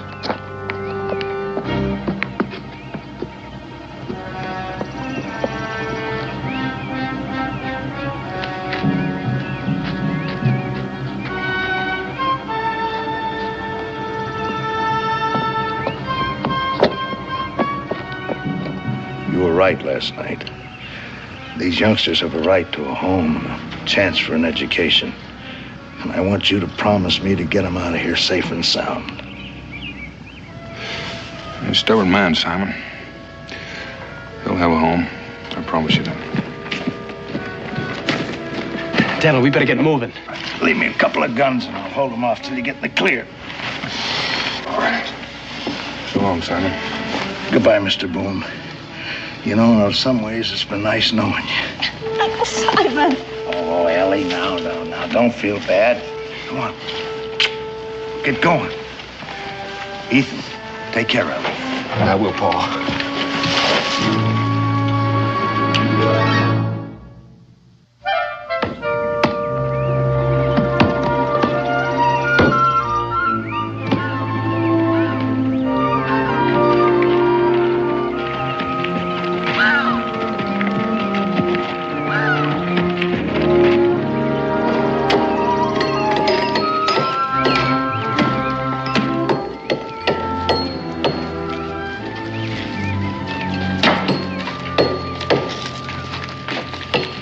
Well, what do you think of it? Well, it looks like it's going to be a real nice cabin. Well, I'm glad you like it because it's yours. Ours? Yep. Lock, stock, and barrel. Oh, but Mr. Boone, I could never make enough to pay for a house like this. Oh, there's no pay, Ethan. You know, folks around here are kind of grateful because you helped save their homes. They figure you ought to have one. Think of it as sort of a monument to Uncle Simon. Mm-hmm. And I can't think of anyone who deserves it more. Uncle Simon! Well, you two are looking mighty fit. Yes, we're going to be very happy here. Speak of the devil, I'll tell you. I wonder what happened to that broken leg. Where do you suppose he got that coat? I'd be afraid to ask. Let's see now. Huh. Yes, we'll have him build a nice little room right here for me. Nothing fancy, just a place where I can sleep. Of course, we will need another fireplace. Yes, sir, this is going to be a nice little cabin. Do either of the two of you think he had this whole thing planned? I prefer to think he did. It sort of restores my faith in human nature. I'd hate to think a man like Simon reformed and died a hero.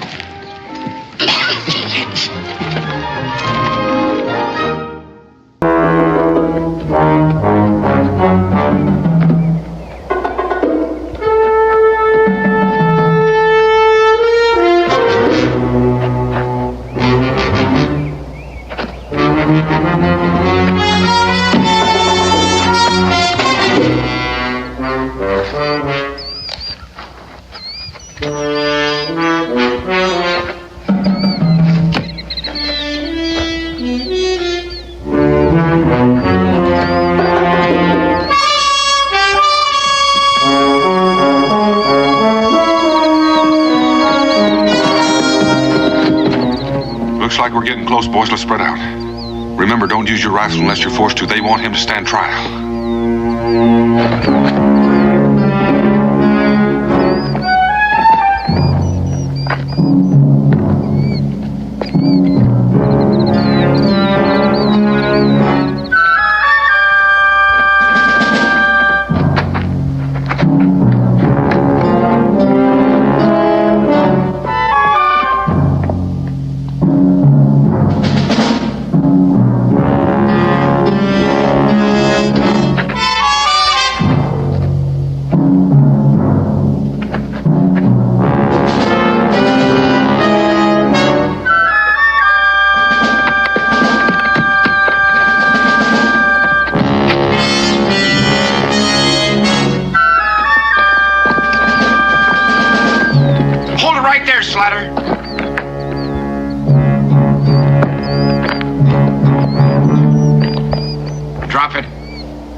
Real slow.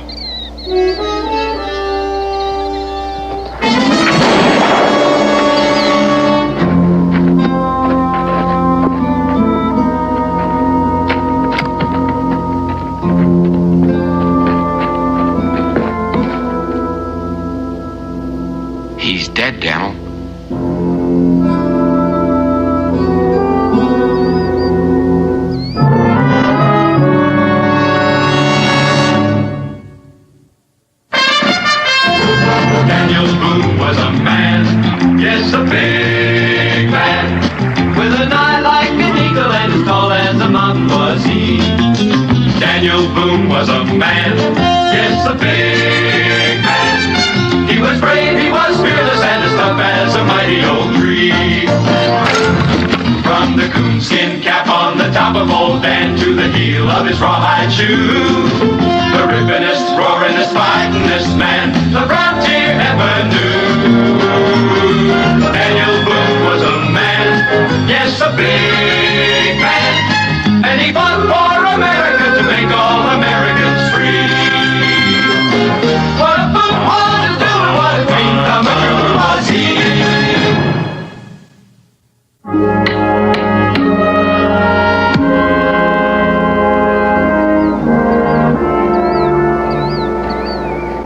That's the best we can do for him. Yeah, I guess so. You're not blaming yourself, are you, Ben? No, I came up on him so fast. It was a fool thing to pull his pistol on me. Well, I reckon he's got a cabin or a lean-to around here someplace. We ought to try to find it and return whatever he's stolen. Hope there's not too much there. It's a long way back. Well, if it's more than the three of us can carry, we can always make another trip. Yeah.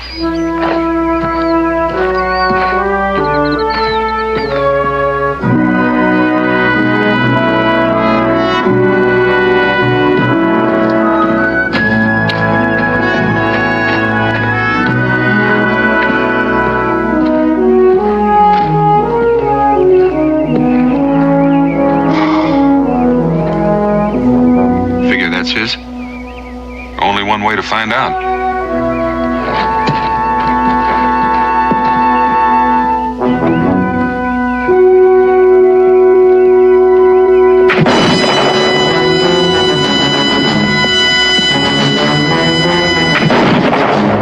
How bad is it, Cully?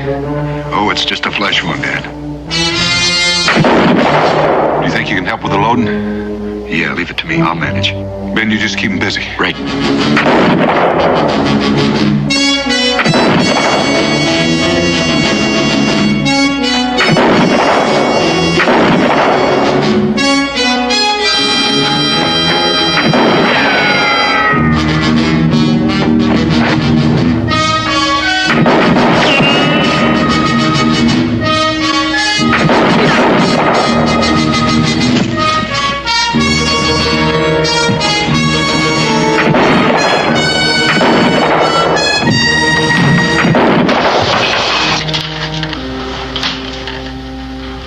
Gun down.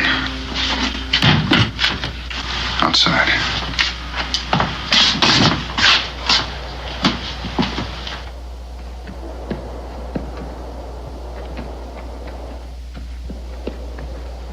Hey, look at this. Him doing all that shooting?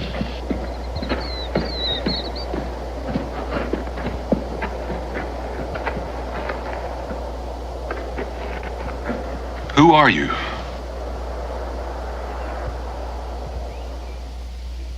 You know, it strikes me that you're in a pack of trouble no matter what you say. So you might as well make it easy on yourself and start talking.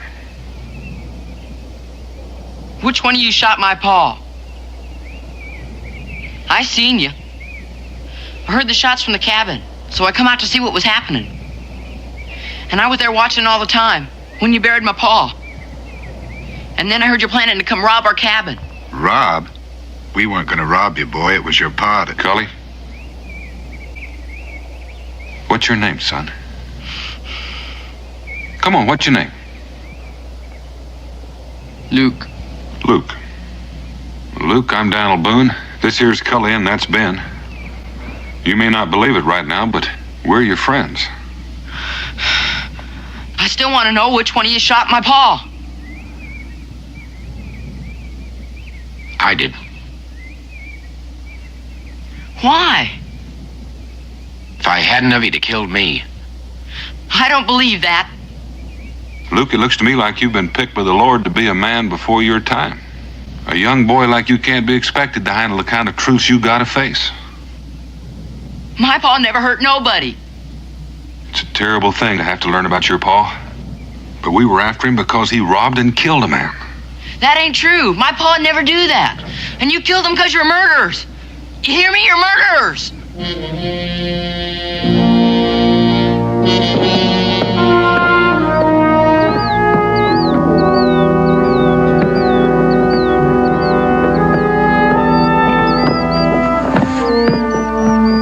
How's that arm, Cully? Oh, it's okay, Dan. We'll let Becky take a better look at it when we get back. Off we go, young fella. Get your hands off me. Well, somebody's got to help you. Just as long as it ain't you. All right, Luke.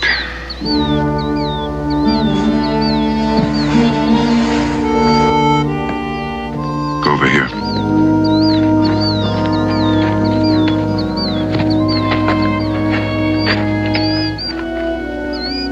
You'll get over it, Ben. Yeah.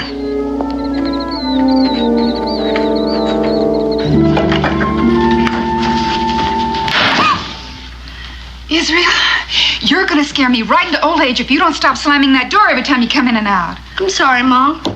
Well, being sorry isn't enough. Now, you're gonna have to learn to come in and out of the house without shaking the beams loose. You go in and out of that door 3 times and do it the right way. Oh, Mom! Now! Yes, ma'am.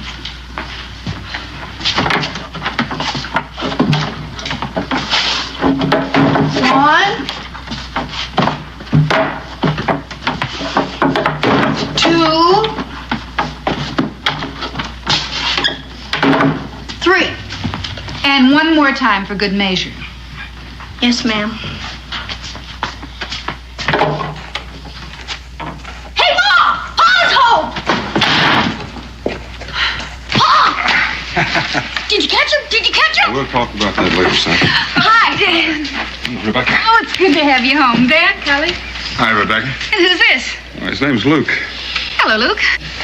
Better look after Cully's arm. Why, what happened? Oh, it seems I've been shot, I guess. Are you badly wounded? No, it's just a scratch. Well, we better have a look at it. Come on inside. Ben, get that. Ben, why don't you take yours on over and I'll bring mine later. Don't need to do that. Put it on there. Well, you can't carry all of this. Try, my friend Boone. Put it on. All right. Got it? Yeah. Got it.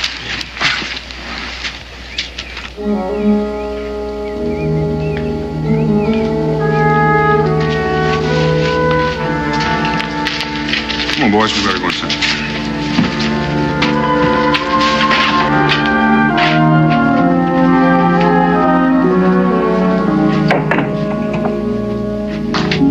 How's the arm, Cully? Well, it's more than a scratch, but it should heal quickly. Don't suppose it'd hurt if you stayed for supper.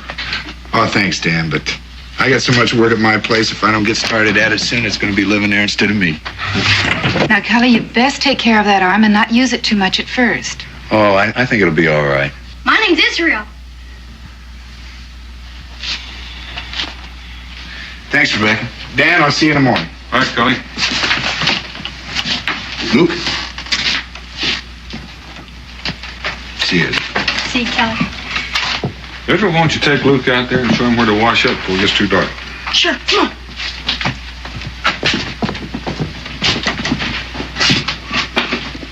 Dan, what's wrong with that boy? Ben had to shoot his father. What? He was the man we were tracking. Turned on us. Found the boy at his cabin. What are you going to do with him? I don't know just yet. Dan, a boy who's been through a shock like that, he's got to be taken care of. I can't argue with him on that. He's awfully bitter. He can't believe for a minute his pa's a criminal. Maybe he could stay here with us, at least for a while. I thought of that, too. Don't think it's a good idea? Well, I don't mean exactly that. But I don't think it'd work unless he was pretty sure that that's what he wants. And then there's Israel to consider. He'd have to want it, too. I think we better just go slow till we see how things work out. You know something? I think you're right.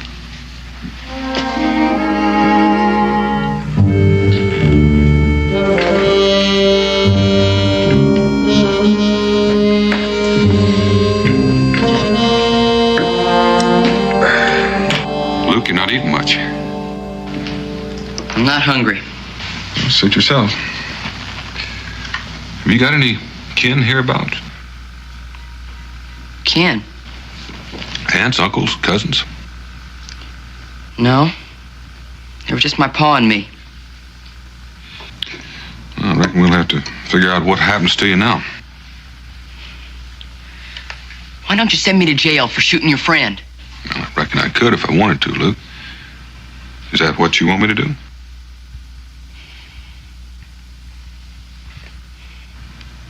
Fact is, with no one legally responsible for you, there's only one thing I can do.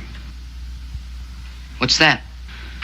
Turn you over to the authorities in Salem. They'll try to find a family for you to stay with, but until they do, you'll probably have to spend some time in an orphanage. No! I ain't going to no orphanage. Please, Mr. Boone, don't send me there. Well, I don't want to, Luke, but I don't know what else I can do. Well, couldn't I stay here? Here? Please, Mr. Boone, I won't be any trouble. Please. Well, I'm not going to make any promises, Luke, but I will think about it. Why don't you try to make away with some of that grub?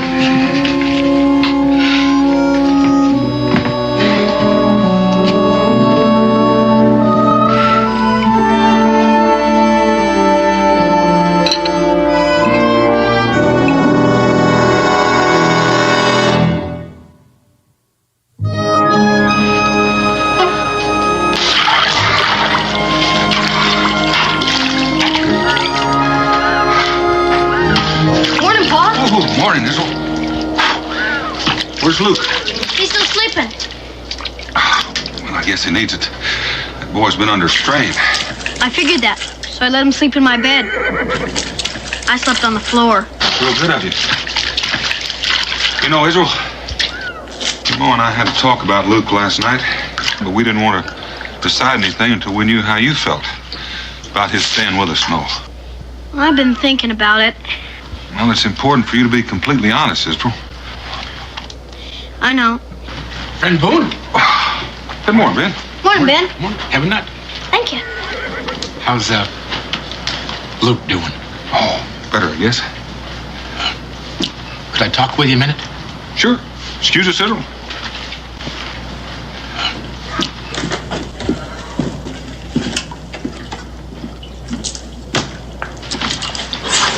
How many?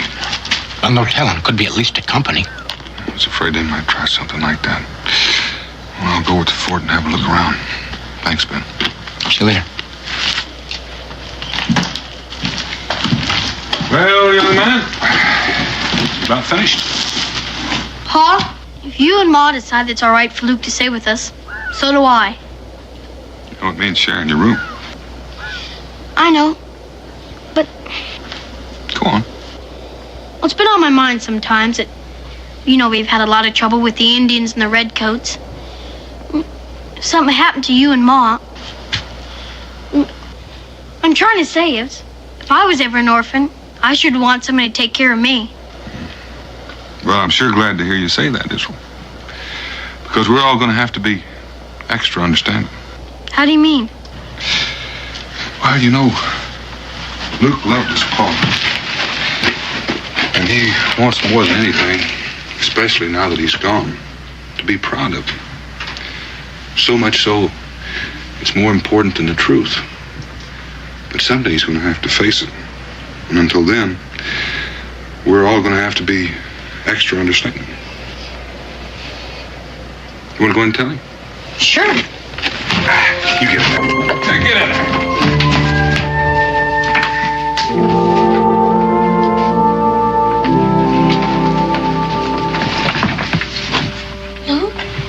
Luke, wake up. What's the matter? Pa said you could stay with us. I knew he would.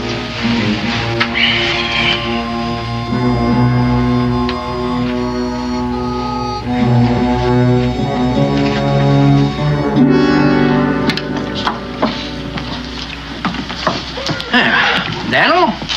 It's not as usual. You don't mind? All right. You just go on over there and have a seat, and I'll bring it over to you. All right, gentlemen.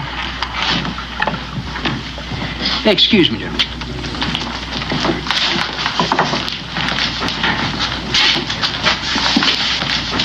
Redcoats all over the place. You know what they're doing here, don't you?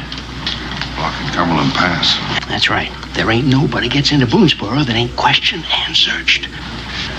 Well, you know that means we're going to be running short of powder and shot for quite a spell. Daniel, if them Indians attack, we can't defend Boonesboro for more than one day with the supplies we got. I know. I don't know what we're going to do. That's the only way we can get into Boonesboro is through that pass. Yeah, so far it is. What do you mean? I figure we just better find ourselves a new way. Yeah. Got any ideas? Yeah, I have one. Better just check it out.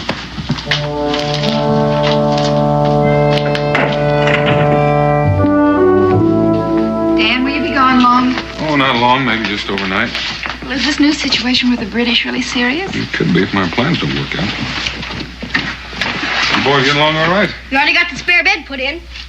You gonna be leaving now, Paul? Mm-hmm. Luke, you think it'll be comfortable? Yes, sir, I think so. Oh, that's good. Oh, my lamp. I'm sorry, Ma. Oh, Israel, that's the last thing of my mother's I have left. And anything happens to it, I don't know what I'll do. Now, you've just got to be more careful. I will. Take the mattress on.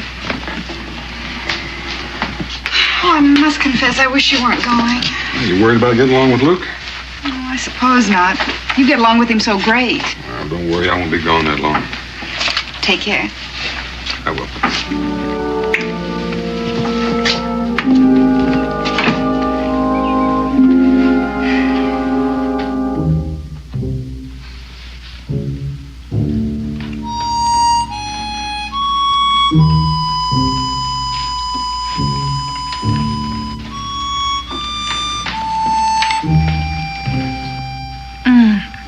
Luke, around here we use a knife and a fork. Yes, ma'am. Luke, didn't you understand me?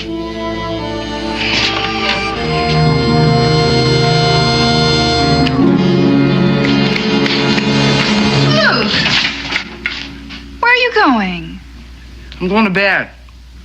But it's early and you have to help Israel with the dishes. I'm tired.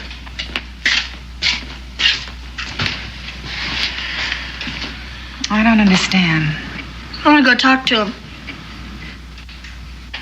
All right, son, but don't say anything that'll make it into an argument. I won't.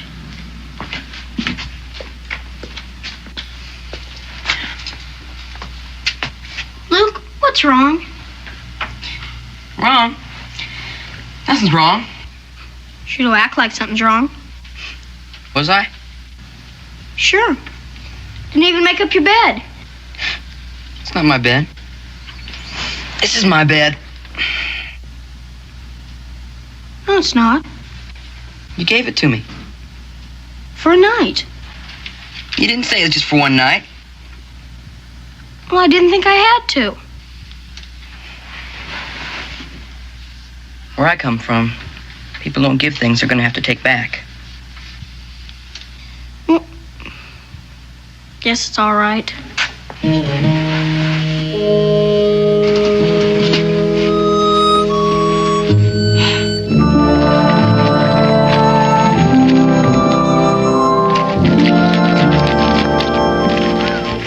Afternoon. Oh, Ben. Daniel's not back yet. Oh, I know that, but he asked me to look in on you while he's gone. Oh, that's mighty nice of you. I'm fine. Well, you know, Rebecca, you don't look fine. Oh, well, I guess I just didn't get enough sleep last night. How'd you like a cup of coffee to go with that biscuit? No, thank you. I just had some. I gotta be heading back. Where are the boys? Oh, Israel took Luke out to meet some of his friends. How are things working out? I guess things like this just take time, Ben. Yeah, I guess they do at that. See you tomorrow. All right, thank you.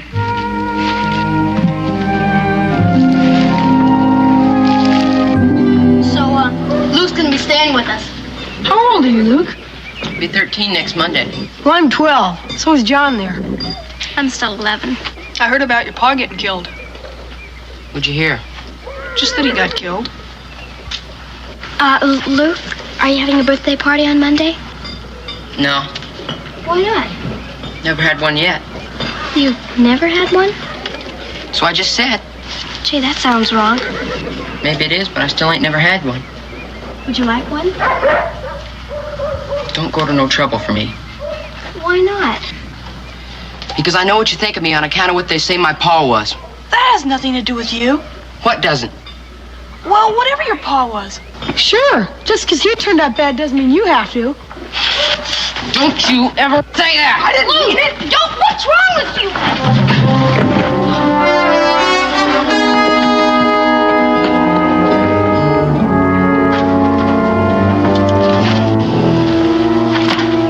You gonna let him get away with that?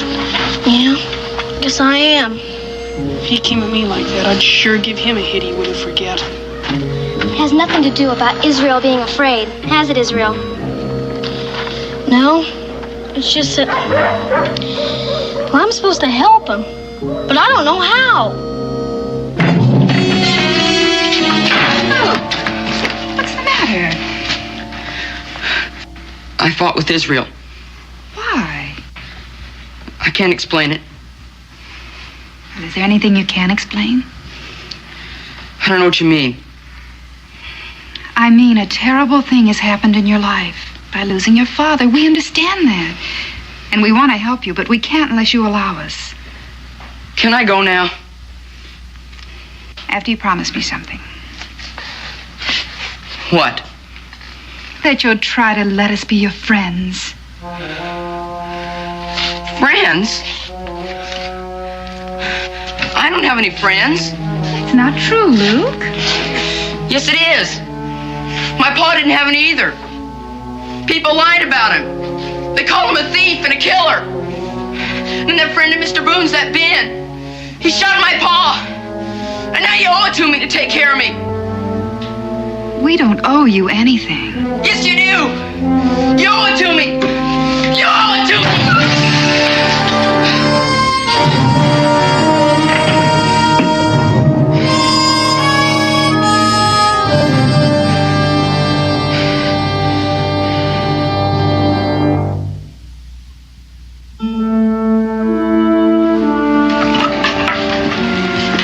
Ready to go? Goodbye, Luke. Bye, Luke.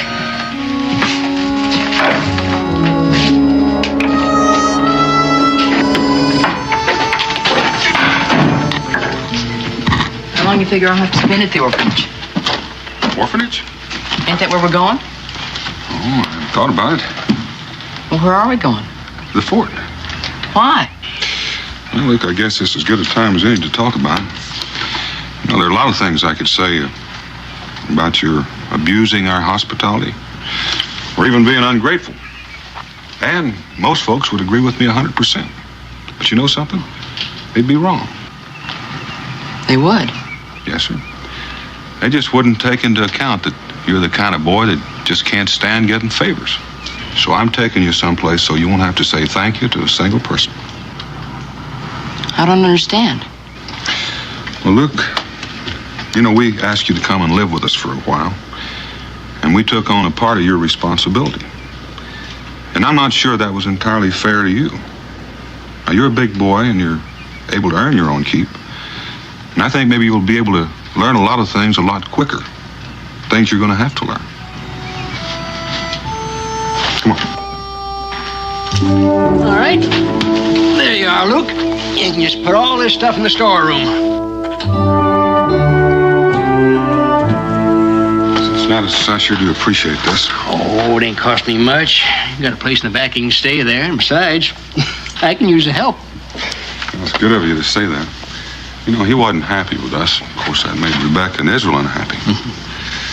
I can tell you one thing. It sure wasn't easy telling him he had to leave. Oh, Daniel, I think you done the right thing. Now, come on, I'll buy you a drink. My best Blue Thunder. Hi, Mr. Boone, Cincinnati. Hello, Mary. Oh, yeah.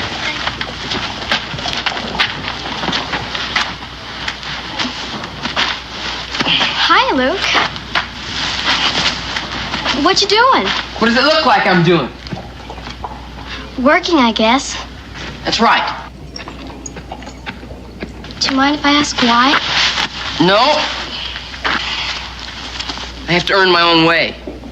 You see, I'm different from you and everybody else with parents. I don't understand. I thought Israel's folks were taking care of you. Well, they're not. Why? Because they kicked me out, that's why. What are you asking so many questions for? I guess it's because I like talking to you. You do? Well, that don't make any sense.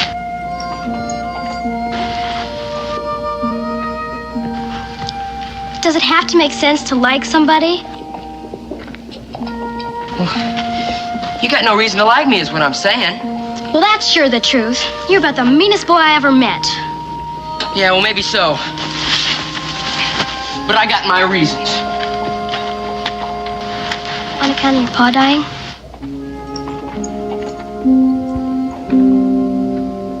My pa didn't die. He was murdered by that friend of Mr. Boone's, that Ben. And then Mr. Boone, after telling me I could stay there with them, he throws me out and makes me work here for Cincinnatus. Are you really my friend? Sure. If you want me to be. And I could tell you something and you'd promise not to tell anybody else. I guess so. I'm gonna get even with that Mr. Boone and that Ben. How? I don't know how yet, but I'm gonna find a way. You just wait and see. But everybody I know thinks that Mr. Boone and his friends are real fine people. Well, I know different. Why don't you run along and play? I gotta earn my keep.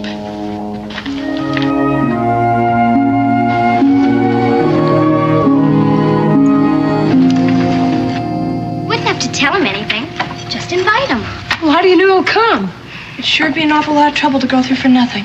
I just think he will. But we'll have to know for sure. Well, then, I'll tell him it's my birthday party. What good would that do? Luke says he's my friend. I'm sure he wouldn't turn me down if I asked him. I sure don't like the idea of giving a party for somebody who hates us. But he doesn't. He's just got a lot of strange ideas about people, that's all. What kind of ideas? I can't tell you. Why not? Because I promised I wouldn't. Israel, what do you think? I don't know. He likes you. Guess he could learn to like us.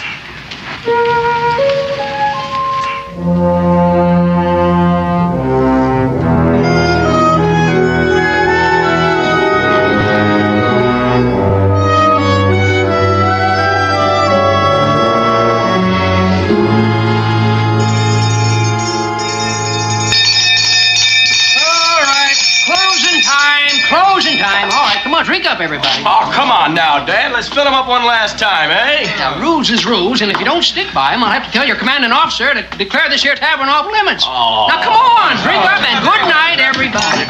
Drink them up there. There you go. Now, just, open the door for you. Good night. Always a pleasure doing business with you, gentlemen. Good night. See you. Good night.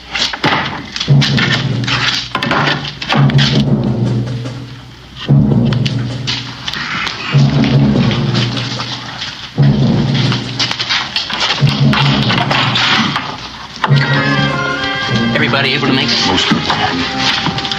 Come on, right over there, by the table. Right on it. Over by the fireplace. Let's go. Come on. Hurry. Right.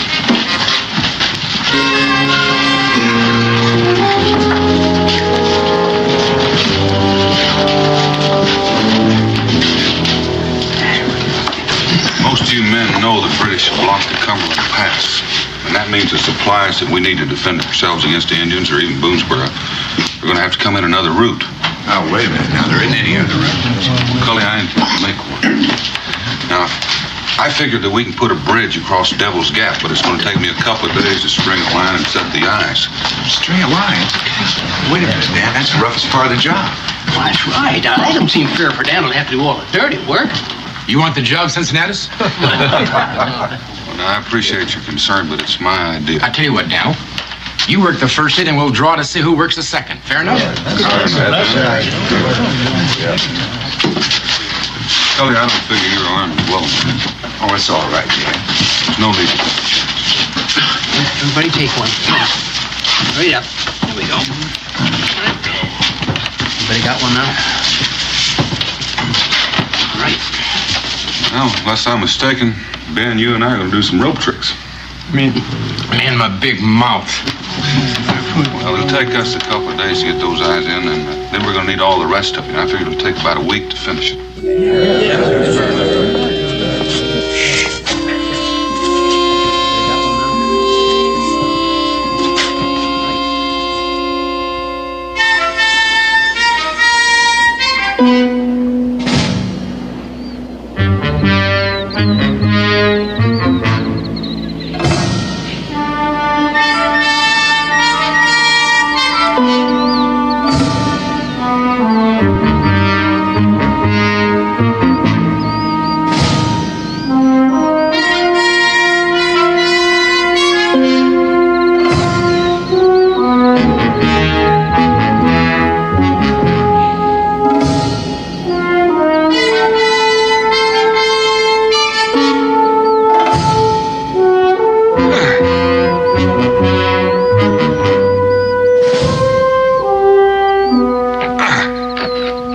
Day's work. No, it won't be long now.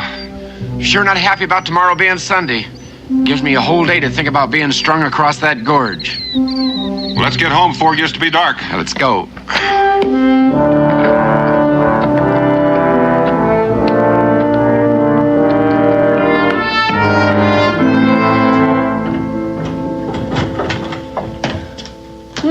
Morning, Luke. Morning. Well, Sunday's day off. What you gonna do with it? Thought I might just take a walk. Want some breakfast? No thanks, I'll get some later. Well, suit yourself. Yeah, well, see you later. Have a nice day.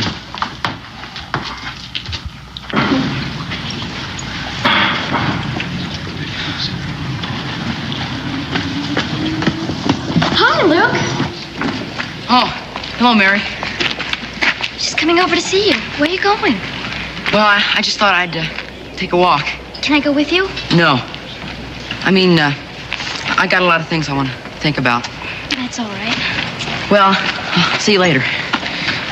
Luke, I don't want to hold you up, but I want to ask you something.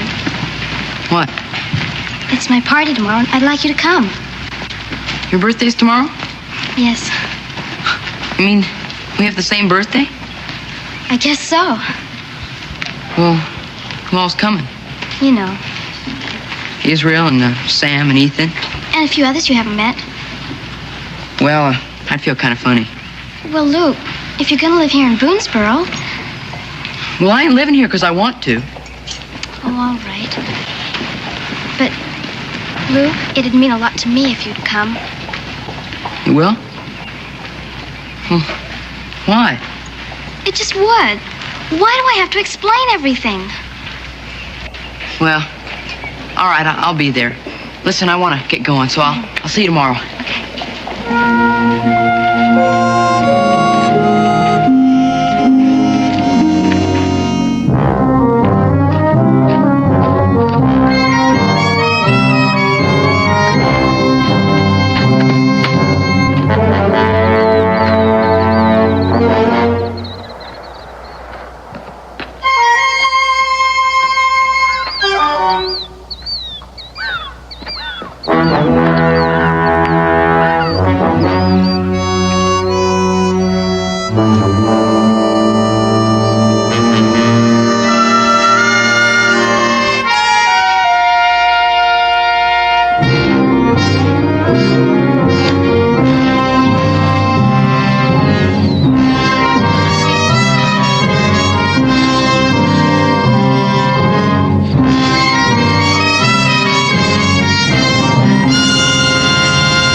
Well, what can I do for you? I'm looking for Luke.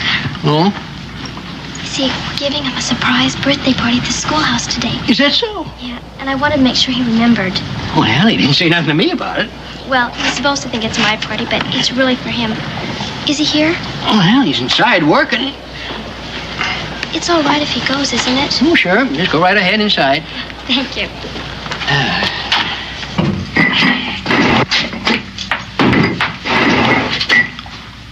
What are you doing here? I came to remind you about the party. Huh? You forgot about it? Oh. Yeah. I guess I did. Well, you're coming, aren't you? I don't know. But you promised. And besides, I was counting on you to help me get things ready. Cincinnati says it's all right. Well, I guess I'll come. Good. As soon as you can. All right.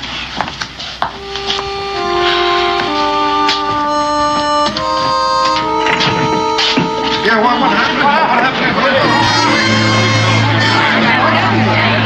30 feet down the ledge, no one's going to save us. Just can't figure out how it happened. Brand new rope and it was cut.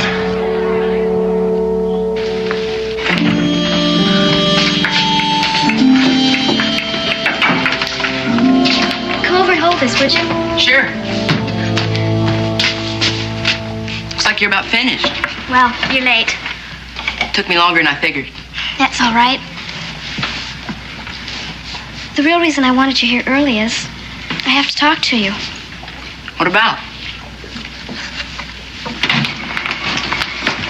Yesterday. Well, what about yesterday? Well, you were kind of different. I don't know what you mean. Like you had something to do that you didn't want anybody else knowing about. Well, I just wanted to go for a walk. What's wrong with that? Nothing. Except, I don't know what made me do it, but I followed you. You what? I saw you go to where they were building that bridge. Why'd you do that? What business was it of yours? I don't know. I couldn't see what you were doing. You had no right. Did you hear what happened to Ben? What? The rope broke and he fell. He was almost killed. But he fell onto a ledge. What's that got to do with me? Mr. Boone thinks the rope was cut. What were you doing up there yesterday, Luke? I just wanted to see what it looked like, that's all. You didn't cut the rope, did you? No. Honest, that's the truth. I hope so, but I keep thinking about what you said about getting back at Ben and Mr. Boone. Well, I didn't mean it. I was just mad at him. Now listen. Listen, you're not gonna tell anybody about my going up there, are you? Because, well, it wouldn't seem right. And they'd try and blame me. You gotta promise not to tell. You got to. I said you gotta promise. You cut that rope, didn't you? Well, didn't you?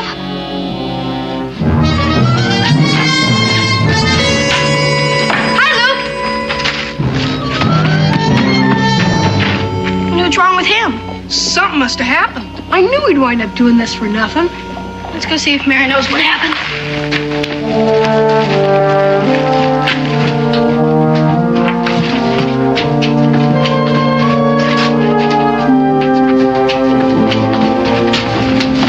What happened?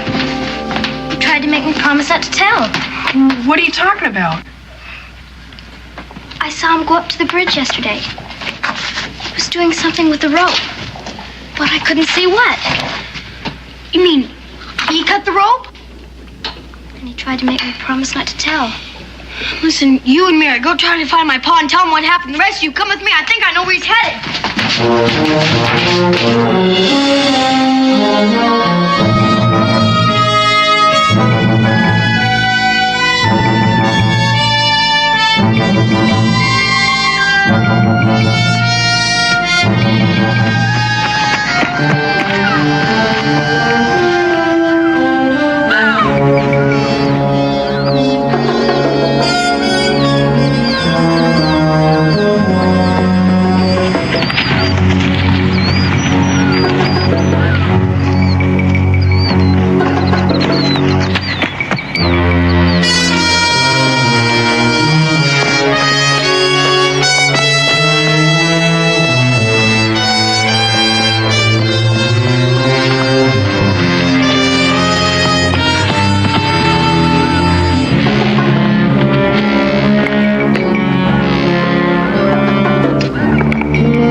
Yes, Pa.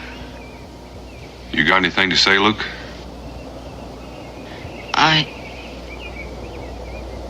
Are you hurt?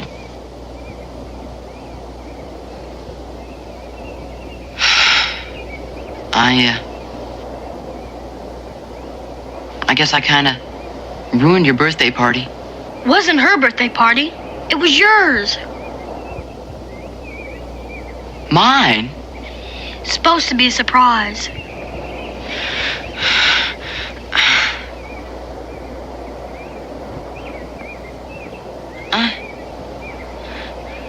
I've been so wrong. I don't know whether anybody can help you right now, Luke. I don't rate any more help. It's all anybody's been trying to do for me is help. But I didn't believe it. Just like I didn't believe what my pa was.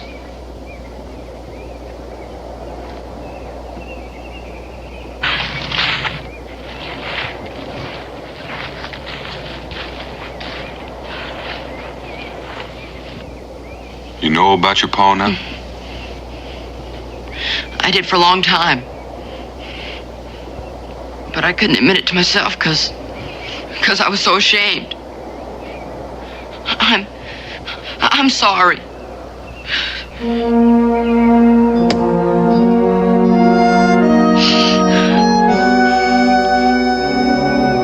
Why don't you young'uns walk Luke back to the fort?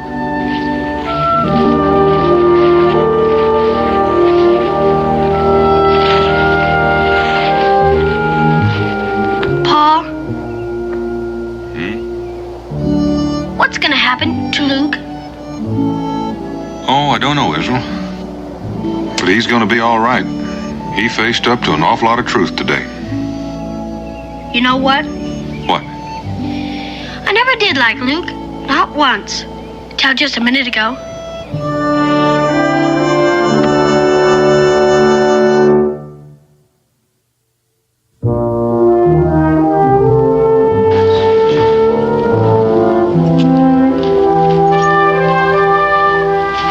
Well, it's kind of up to you, Luke.